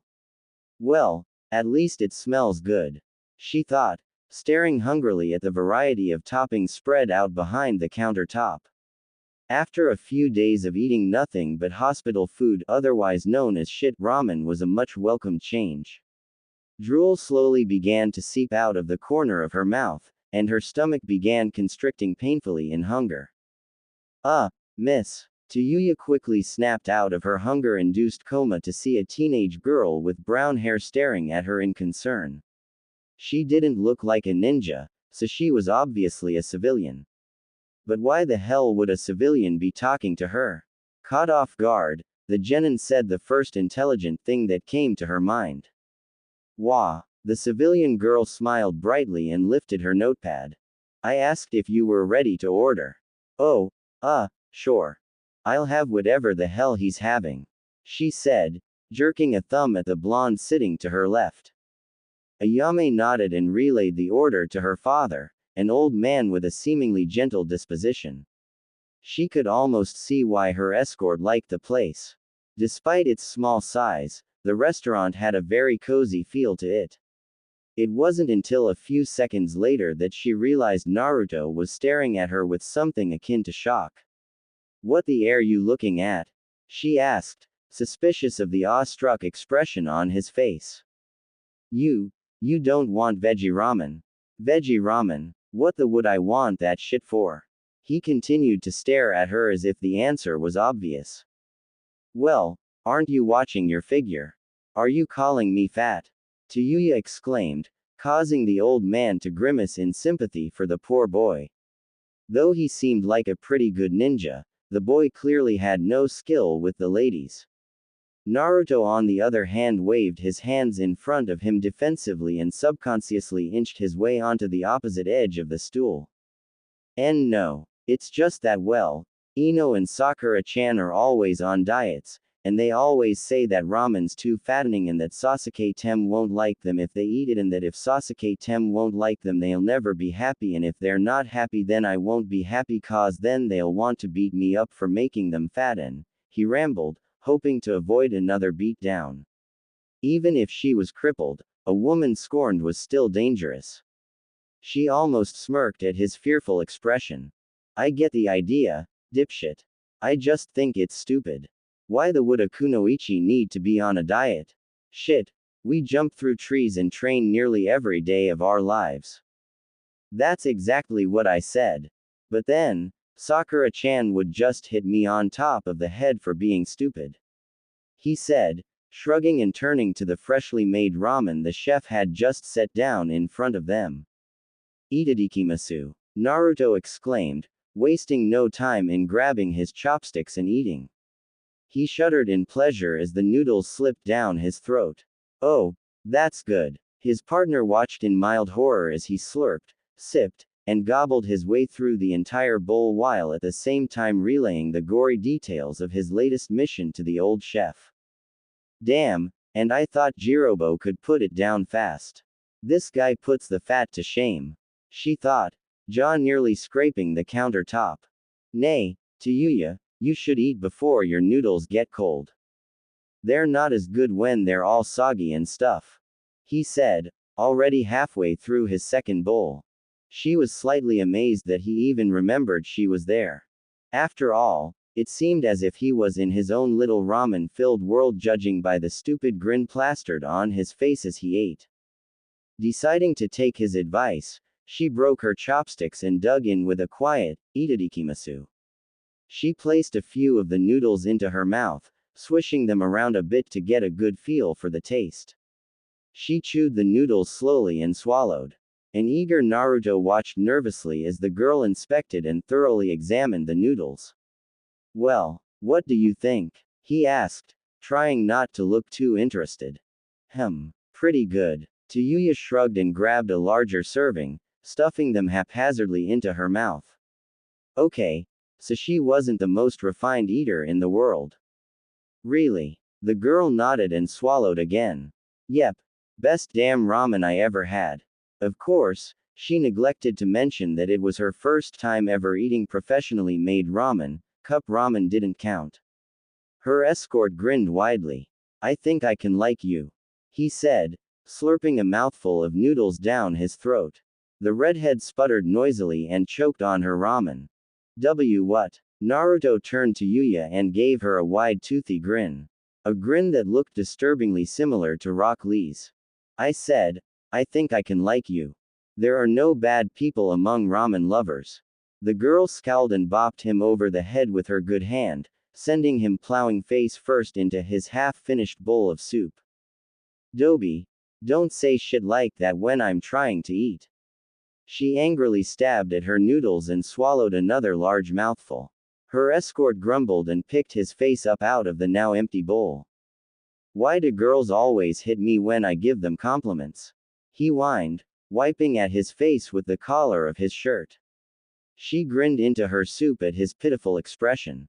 Even if he was a dumb, he was at least an amusing one. Drinking the last of her soup down, she glanced at the blonde out of the corner of her eye. Who's paying for this stuff anyway? Naruto reached into his pocket and pulled out Gama-chan. I am, of course. Tayuya snorted slightly at his extremely goofy purse. Just when she thought he couldn't look any stupider, he pulls something like this. How can you even afford this shit? I thought you were dirt poor. He pouted and crossed his arms in front of him with a very childish expression his face. Hey, I'm not poor. I still have a lot of money left over from when we fought Zabuza and Haku. And then that mission where I went to beat up Gaara, when I brought back Tsunade Obaa-chan, and then when we tried to bring back Sasuke. He shrugged and motioned for another bowl of ramen. I haven't even cashed in my other mission payments. Tayuya blinked stupidly at the boy. So why the are you wearing clothes that make you look a goddamn kunai target? Naruto grinned weakly. I like the color orange. She narrowed her eyes, but let the subject drop, for now. For some reason, that explanation didn't quite fly with her. It didn't matter to her though, eventually, she'd make him get some new clothes. Maybe if he actually looked like a ninja, she'd have more faith in his ability to beat Orochimaru. TCH. Yeah right. 15 minutes and 5 bowls of ramen later, 1 for Tayuya, and 4 for Naruto. Ah, I'm stuffed, Naruto exclaimed, patting his stomach contentedly as they walked and rolled down the street. Nothing made him feel better than 5 or so bowls of Ichiraku ramen, not even being able to land a hit on Sasuke when he had his Sharingan activated. He faltered momentarily at the thought of his former teammate. Even when he wasn't here he managed to haunt his thoughts. Where the hell does it all go? She asked in wonder. While Jirobo could probably, she couldn't judge how much Naruto ate after only meal with him. After all, stuffed down twice as much as her escort, for his reasonably small stature he'd eaten quite a load. The boy shrugged again, an action which was very quickly annoying the former sound nin. He'd shrugged, grinned, or completely brushed off nearly everything she'd asked for the past few days. She pushed those thoughts aside and glowered up at Naruto. Go somewhere with water. Huh. Tayuya bit back a groan, instead opting to roll her eyes. You're slow. We're going to train, aren't we? Find a place with some water. Yes. Tayuya-heim. He grumbled under his breath as he made a sharp left turn into the residential district. Stop calling me that, Jack. You call me way worse names. She gave him a rather unladylike snort. That's because you deserve it, dumb. Her breathing had become shallow, and her face was lightly flushed with rage. Screaming at the top of your lungs does that to a person. She couldn't help but feel extremely annoyed with the blonde. There was just something so annoying about him. Not even Kidomaru could piss her off to the point of screaming, well, not every day at least. She'd usually just break an arm or 3 to get him off of her back, but she couldn't do the same to Naruto in her current condition. Unfortunate that we're here, Naruto yelled after what seemed like a minute later. Tayuya snapped out of her thoughts and shook her head in disbelief. Either he'd put on a major burst of speed since she'd screamed at him, or she really needed to stop zoning out. Taking a quick look around, she noticed that they were standing near a small stream set well into a large cluster of trees. There was plenty of shade from the tall trees in the area, and a few large, smooth stones littered the bank of the river, perfect for a picnic or quick break between training sessions. The place looked relatively undisturbed, and she couldn't stop the curiosity that welled up inside of her. Damn her uncanny need to understand everything about the world around her. Damn it to hell. How the did you find a sweet place like this? She asked, fighting to keep from sounding desperate. And if you shrug one more time, I'll rip your mothering spine out. Okay. So much for not sounding desperate. He frowned slightly at her words. He didn't so much mind the language as he did the threats and insults that came along with it. It was starting to remind him of Sasuke, though he'd never actually used the word, dumb. This place. Ero Sennin brought me here when he was teaching me water walking. Tayuya bit the inside of her cheek to keep from smirking at the nickname. Ero Sennin. Yeah, he's really strong, but he's a super pervert. Why'd you want me to find a place with water? The girl frowned slightly in thought. Well, since you already know how to walk on water, the only thing I can think of right now is training on the water. Naruto his head in curiosity. Train on the water. Tayuya nodded and lifted her good arm into the air, a signal that she wanted to be picked up. After he walked over and picked her up out of the wheelchair, she pointed towards one of the larger flat rocks resting by the bank of the river. He, not so gently, set her down and jumped back to avoid her deadly left hook. Careful, idiot, she shouted, rubbing lightly at her rear end. He crossed his arms in indignation. Tell me what to do. Shooting one last piercing glare at her escort, she cleared her throat and raised her chin a little higher, subconsciously umming a teaching role. I already did. Walk onto the water, get into the stance I showed you yesterday, and fight against a shitload of cage bunshin. Naruto blinked dumbly at her. What the hell will that do? Tayuya sighed loudly. Maybe if she could slip into the water and drown before he noticed, she could end her prolonged torture. She almost wished that she had chosen to go with Ibiki, at least they'd only annoy her a few hours a day. Are you stupid, or are you just trying to piss me the off? She asked, giving him her most even glare. When he his head again, she decided that he was just stupid. They'd definitely have to work on his brainpower over the next few years. Okay. You know that you have to expel a certain amount of chakra to stay afloat, right? The blonde nodded. Now, imagine expelling chakra for nearly an hour straight, while at the same time staying focused enough to fight one of your own cage bunshin and trying to remember the stance I taught you yesterday. A little light bulb seemed to appear above his head. I get it. I can improve my chakra control while at the same time working on my taijutsu. Man, I wish someone had taught me this before. He exclaimed, pulling off his shirt and shoes. As soon as he'd rolled his pants legs up to his knees, he hopped onto the water and immediately sunk to the bottom. The redhead sweat dropped and shuffled closer to the edge of the rock. Oi, Dobi, I thought you said you could walk on water. She waited for a few seconds before speaking. Hey, Naruto. Did all that ramen make you too heavy to float? She yelled again. A slight feeling of worry began to make its way into her stomach. He'd been under for at least a minute by now. Naruto. This shit ain't funny. By now, she was right on the edge of the rock, peering down in worry at the water. If he drowned, she'd be pretty much stuck alone in the middle of nowhere. She couldn't walk, and crawling would be too dangerous considering she didn't know the area well at all. Hell, she didn't even know if she was safe here. If the forest of death had giant snakes, tigers, and poisonous insects, who's to say that they weren't inhabiting these woods too? Just as she was about to panic, a sudden blast of water hit her square in the face, followed by a laughing hyperactive blonde. Ha ha ha, you should see your face. Naruto shouted, rolling around on the gr next to the rock. Oh man, I can't believe you fell for that. While he was laughing, he didn't notice Tayuya's clenching fist, or the fact that she'd shuffled her way within a foot of him. That is, until she punched him so hard he rebounded off of an adjacent tree and fell right back into the river. Don't you ever, do that again, she practically screamed through clenched teeth. His grin immediately disappeared as he crawled back onto the bank of the river. I was just playing around, he stated, keeping a few feet away from the seething redhead.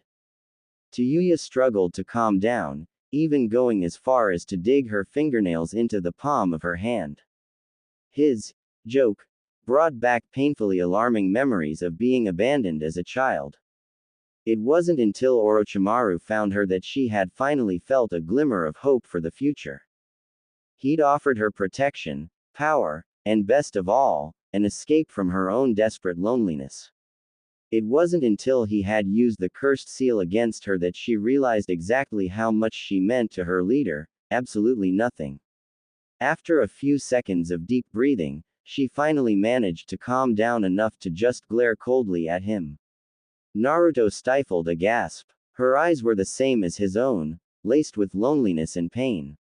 As quickly as it had appeared, it vanished. Sorry. Just start training. It's going to get dark in a few hours. She shuffled back onto her rock and lay down, already tired of dealing with the many personalities of Uzumaki Naruto. Shit.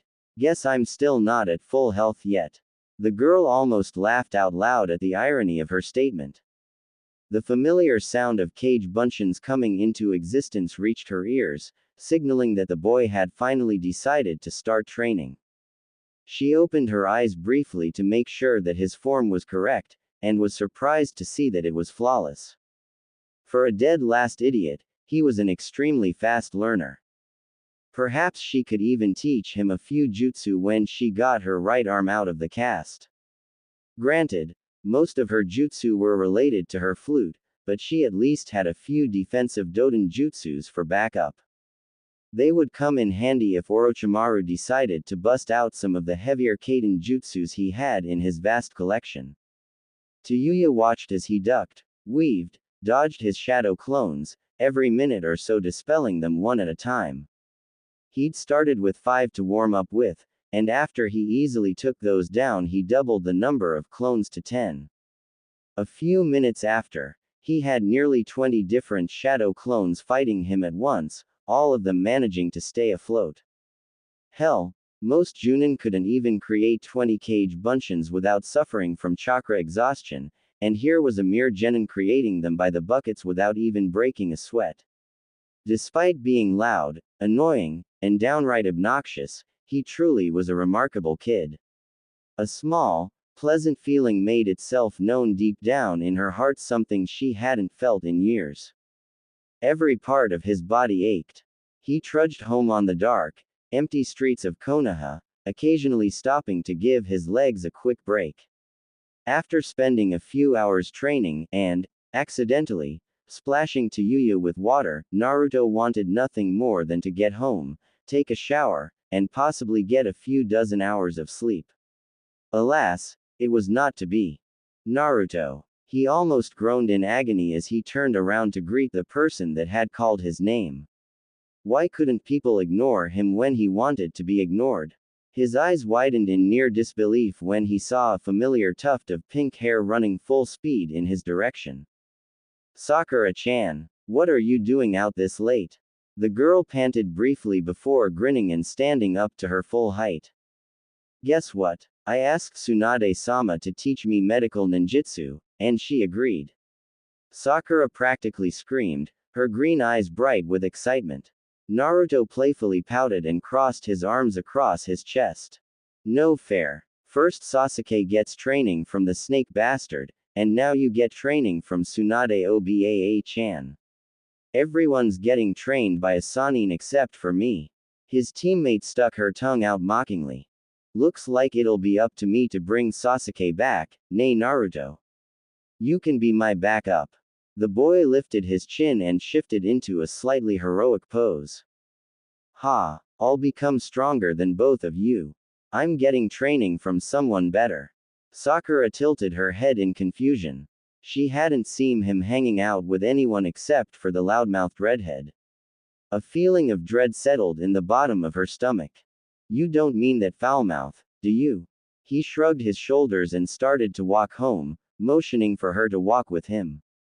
After the initial excitement of seeing his crush for the first time in 3 days wore off, he suddenly remembered exactly how tired he was. His knees threatened to give out on him at any moment, and the only thing he wanted to see was the back of his eyelids.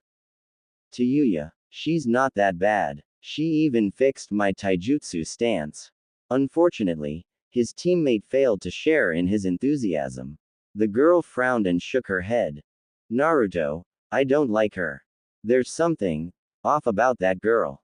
Naruto nervously scratched the back of his head. If she found out that Tayuya was one of the ninja who helped kidnap Sasuke, there's no telling what would happen. The entire village would be after the former Sound Nin, and himself by oceation. What do you mean, Sakura-chan? She's okay once you get to know her. Don't you remember? She said we'd never be able to beat Orochimaru. I don't think you should hang out with someone that has such a negative attitude. The blonde resisted the urge to sigh in relief.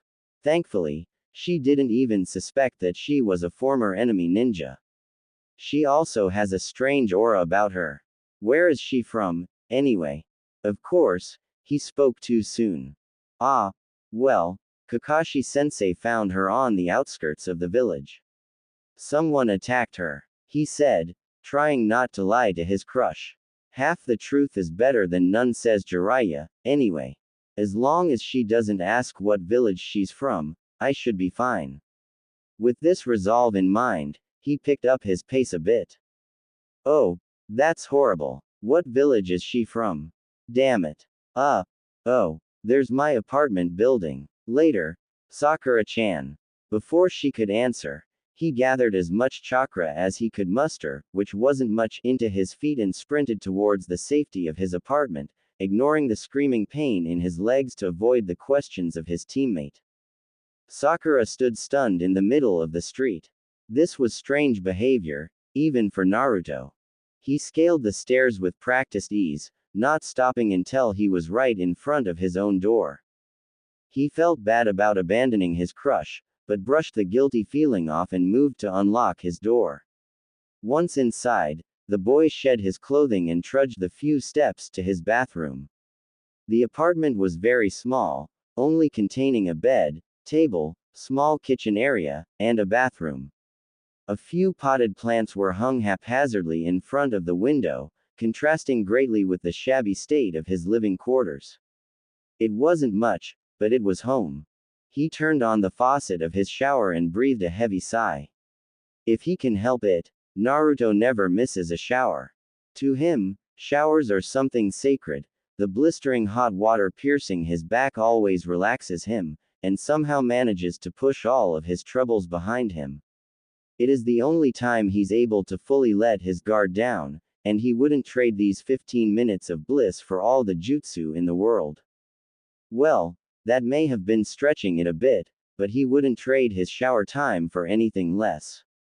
He turned around and leaned his back against the wall, reveling in the comfortable atmosphere of the shower stall. His mind unwillingly began to drift to the day's events, briefly recalling every move or action he'd made during his training.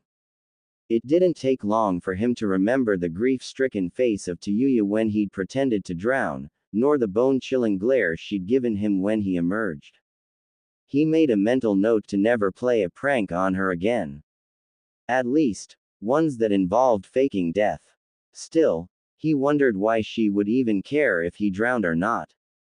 In their time together, she barely seemed to tolerate him, let alone care for his well-being.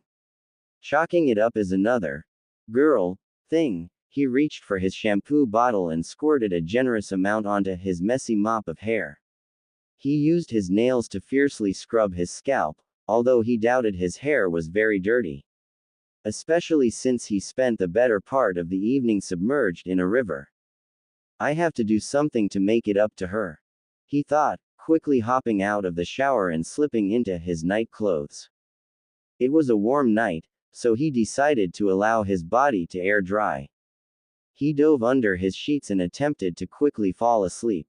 If he lie awake too long, he'd begin thinking of Sasuke. His brain would continue to replay their time together in his mind, searching for the point where he had gone wrong with his surrogate brother. As far as he could tell, Sasuke had been content working with he and Sakura-chan.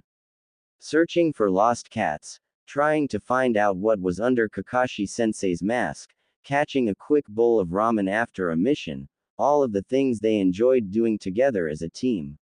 He clenched his fists in anger. It was all Orochimaru's fault.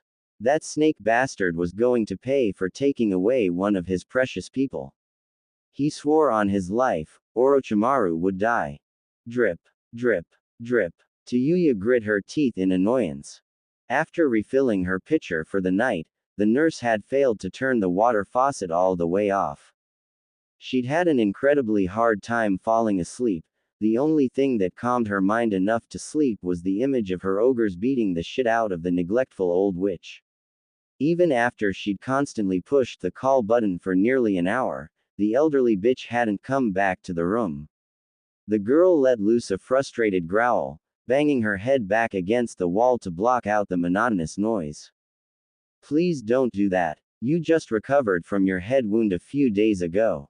Tayuya snapped her head around to look into the amused eyes of the slug Sanin's apprentice.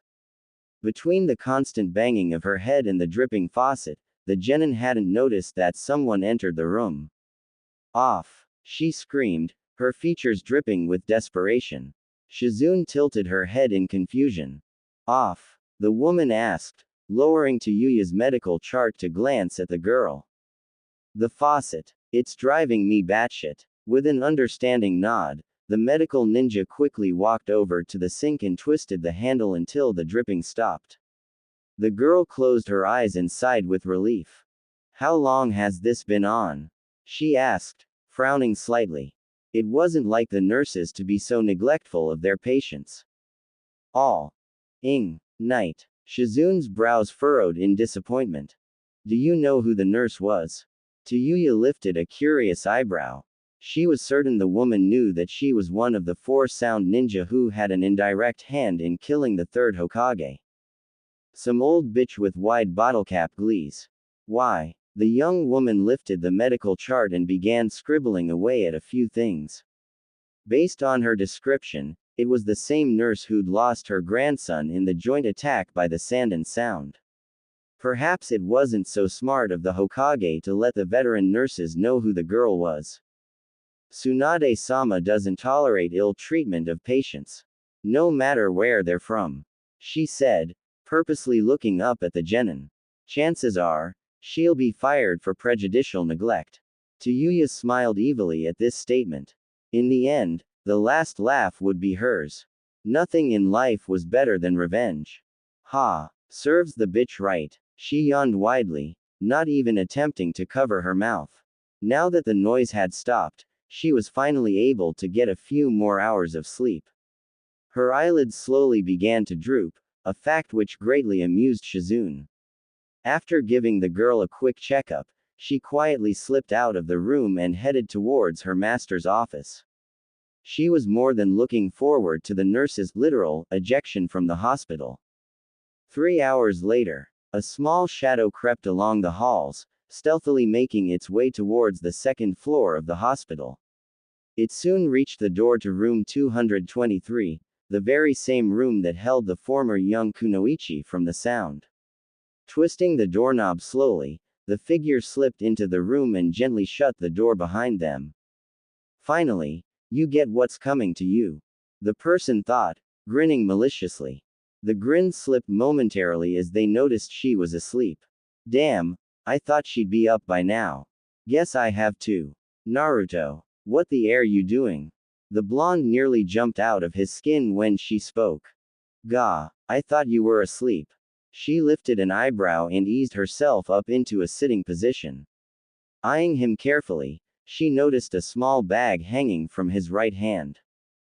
Dumb, just because I can't use my legs doesn't mean that my ninja senses have dulled any. I was part of Orochimaru's elite guard. Tayuya deadpanned. She narrowed her eyes a bit in curiosity as she noticed that he was snickering. What? Naruto pointed to his left cheek and grinned. You have a little something on your face. Her hand shot up to her cheek to feel a sticky wetness smeared all over the left side of her face. She realized in horror that it was her drool. Unwillingly, her face began to heat up in emberment and she turned around to wipe the fluid off with the hospital bedsheets. She also raked her fingers through her hair in a sad attempt at giving it some order. Her hand suddenly froze in mid-stroke. What the hell am I doing? She wondered, quickly bringing her hand back down to her lap. For some reason, she felt humiliated that he had seen her in such a disheveled state.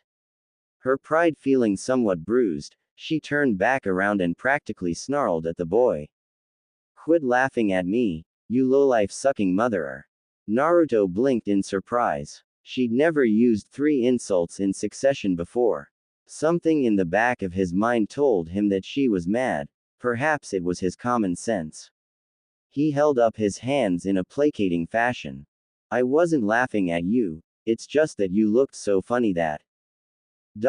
Quote. The boy paused in mid-sentence, briefly reflecting on his words. Oh, I guess I was laughing at you. Before the girl could say a word, he held up the bag hanging from his right hand. Wait, I brought food. Her mouth snapped shut in surprise. He'd brought her lunch. She fought to say something, anything, but the words somehow managed to escape her. Instead, she settled on a questioning glare. Grinning, Naruto reached into the bag and, unsurprisingly, handed her a large plastic container of ramen. Luckily, it was still warm. Thanks. Tayuya mumbled, her anger temporarily forgotten. His grin widened as he pulled up a chair. He reached into the bag and handed her a pair of chopsticks. I didn't know what kind you'd want, so I asked Oji-san to make me a super deluxe Naruto special. It has almost everything in it. The boy exclaimed. The redhead nodded and quickly broke her chopsticks. She was deathly hungry, especially since the nurse had forgotten to give her breakfast. Without wasting any time, she uttered a blessing and dug in. Naruto watched amazed as she voraciously inhaled the noodles, barely stopping to breathe. Every now and then, she'd stop to wipe her mouth. She had to maintain some sense of elegance after all, before returning full force to the food.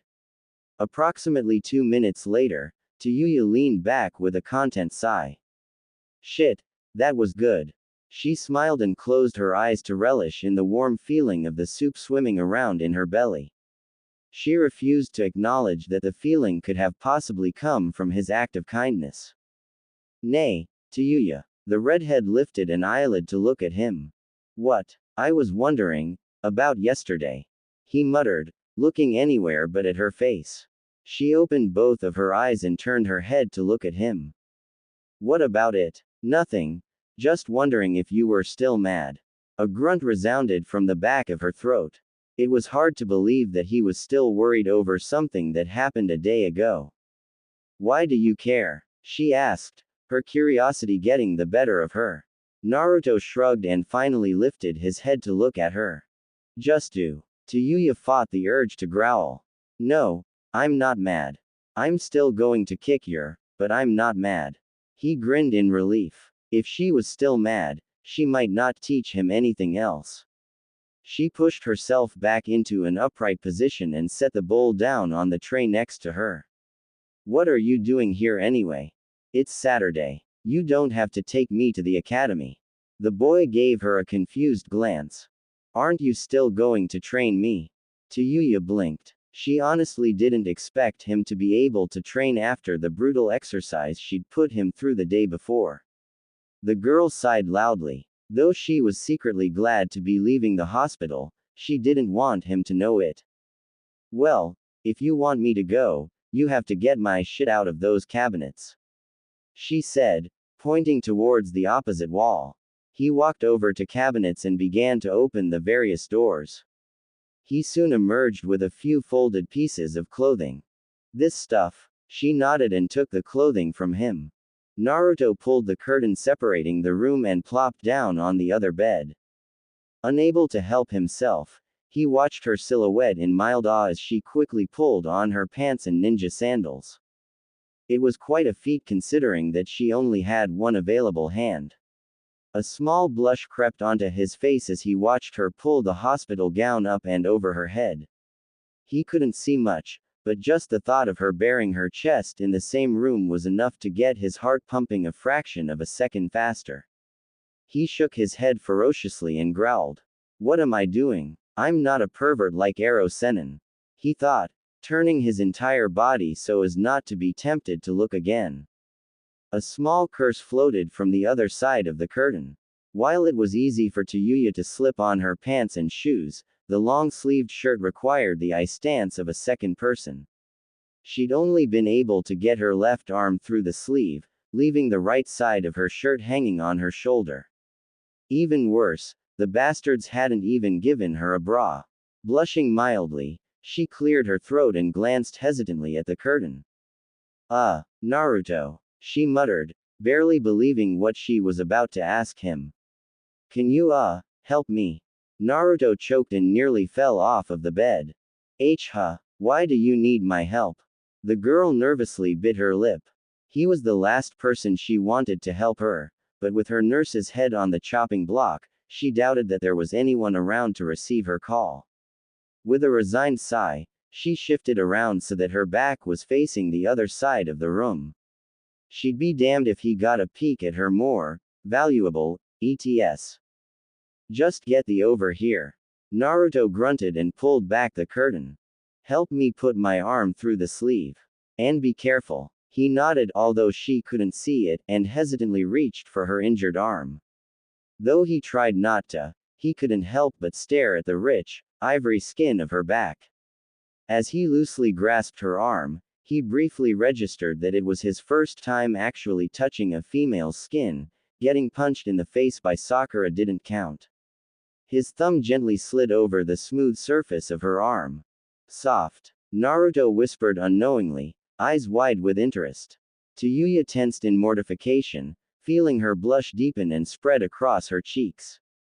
He was only the second male to compliment her on her physical appearance, not counting Sakin's offhand comments about how disgustingly graceful she looked while sparring.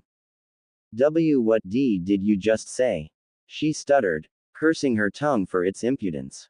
Naruto blushed and quickly slipped her arm into the sleeve of the dark blue shirt. Nothing. Ready to go? He asked, abruptly turning to grab the collapsible wheelchair from the corner of the room. His cheeks burned red with emberment at his unintentional confession. On the other side of the room, Tayuya wasn't faring any better. As it usually did, her bashfulness was soon replaced by anger. How dare he try to cop a feel when her guard was down? When he reached down to pick her up, she launched a not-so-fierce blow into his gut. Oomph. What was that for? For trying to feel me up. She screamed, more angry at herself for holding back on the punch. Her conscience was really starting to become a problem. I wasn't trying to feel you up. You're the one who asked for my help. He retorted. She huffed and lifted her arm to be picked up, a silent acknowledgement that he'd won. For a dumb, he sure knew how to make a good point. Even someone as argumentative as she couldn't come up with a plausible enough comeback.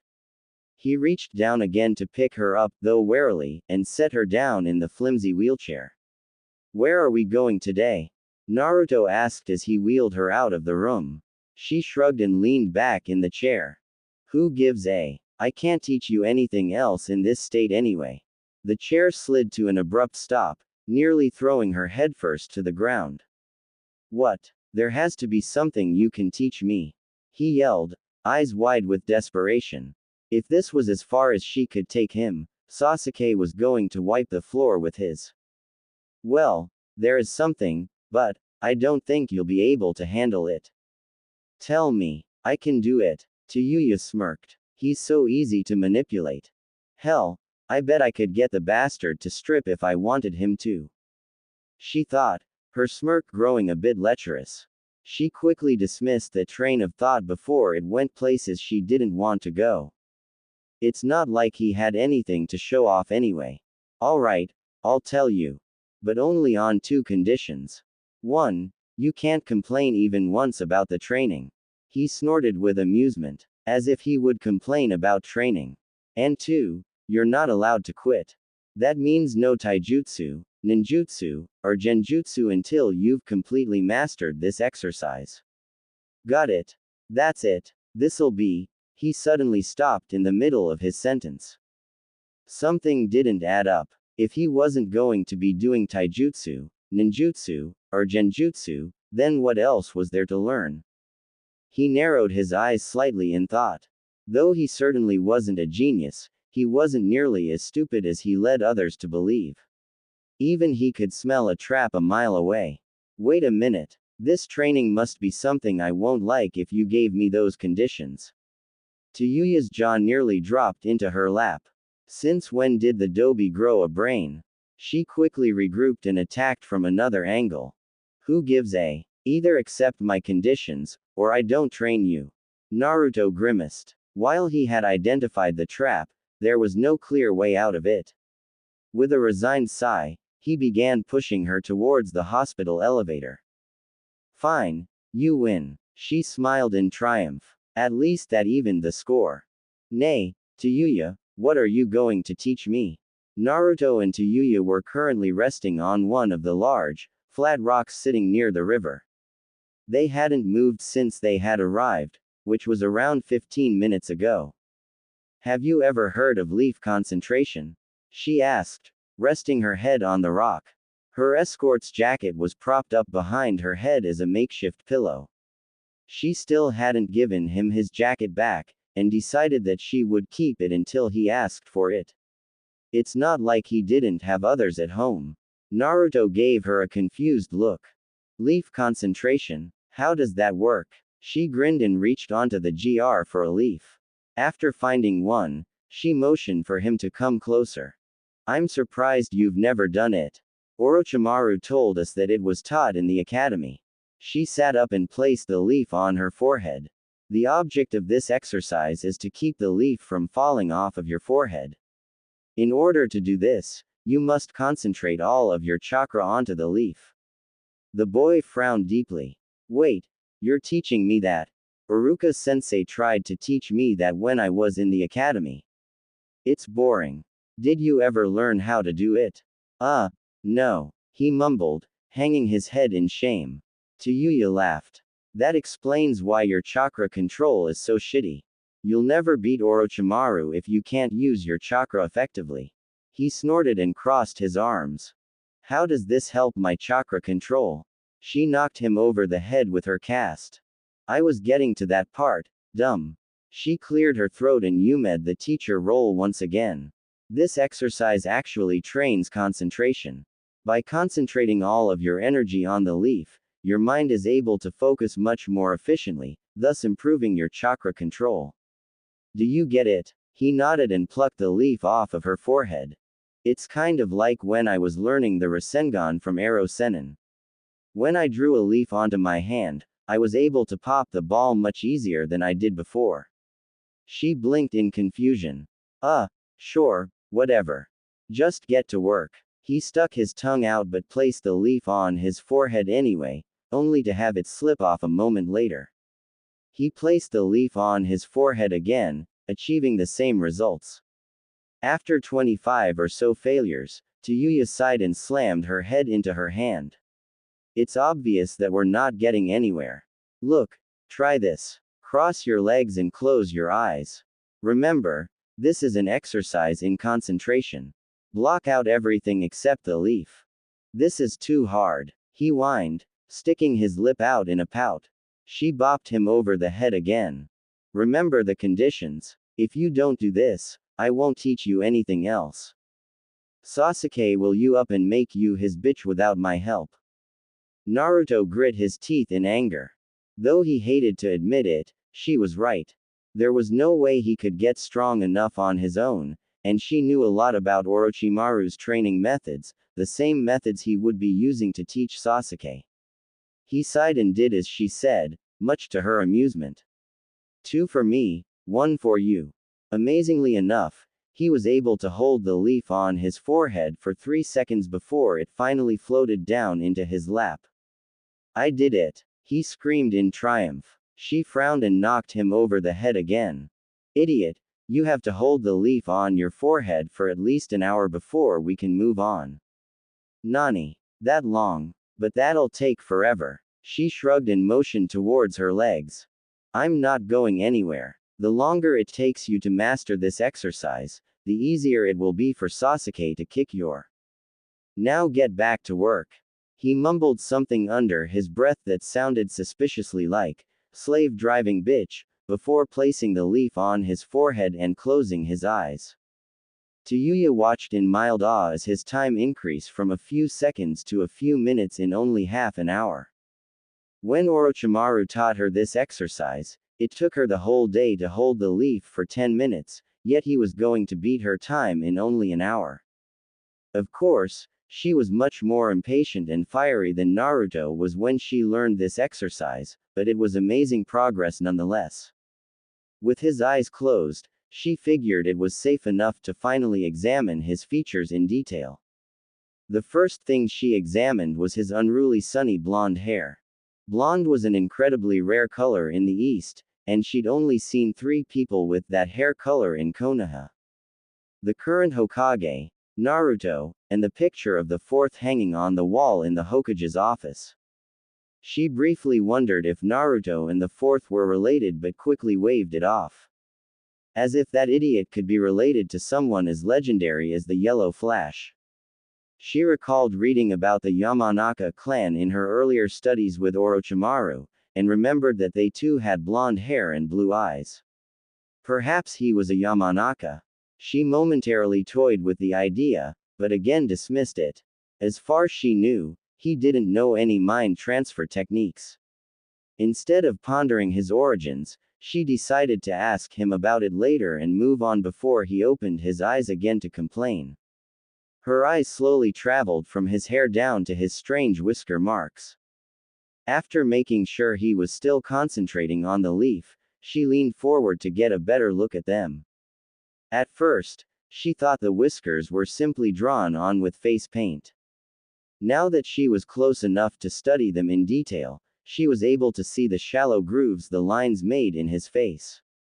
Huh, that's a weird birthmark, she thought, fighting the urge to reach out and touch them. Maybe his clan specializes in ninja cats or something. She snickered quietly at the thought and decided to finish looking at the rest of his features before she distracted him with her giggles. Tayuya leaned back again to take in his whole face. Combined with the whisker marks and his furrowed brows, his face seemed almost feral in appearance. His eyes were slightly slanted like a fox's, and her mind quickly conjured up the image of a ninja fox arranging his paws in a cross to perform the Kage Bunshin no Jutsu. She shook her head to clear the image, lest she break out in a fit of giggles. Her imagination could certainly be strange when it wanted to be. Just as she was about to finish her estimate of his appearance, Naruto's body suddenly slumped over, causing the leaf to float harmlessly to the rock below them. What the? There had been no visible indication that he was about to fall asleep, or she surely would have smacked him awake before he did. Naruto. Hey, shithead, wake up. She yelled, smacking him a few times on the head. When he didn't move, a small inkling of concern wormed its way into the bottom of her heart. This had better not be another joke, Naruto. Wake up. Hey. She stretched her arm out and splashed a little water into his face, hoping to at least get a small reaction from the blonde. This isn't funny anymore. Wake. Maybe you should let him sleep for a while. He looks pretty tired, don't you think? Tayuya snapped her around to the tree behind them.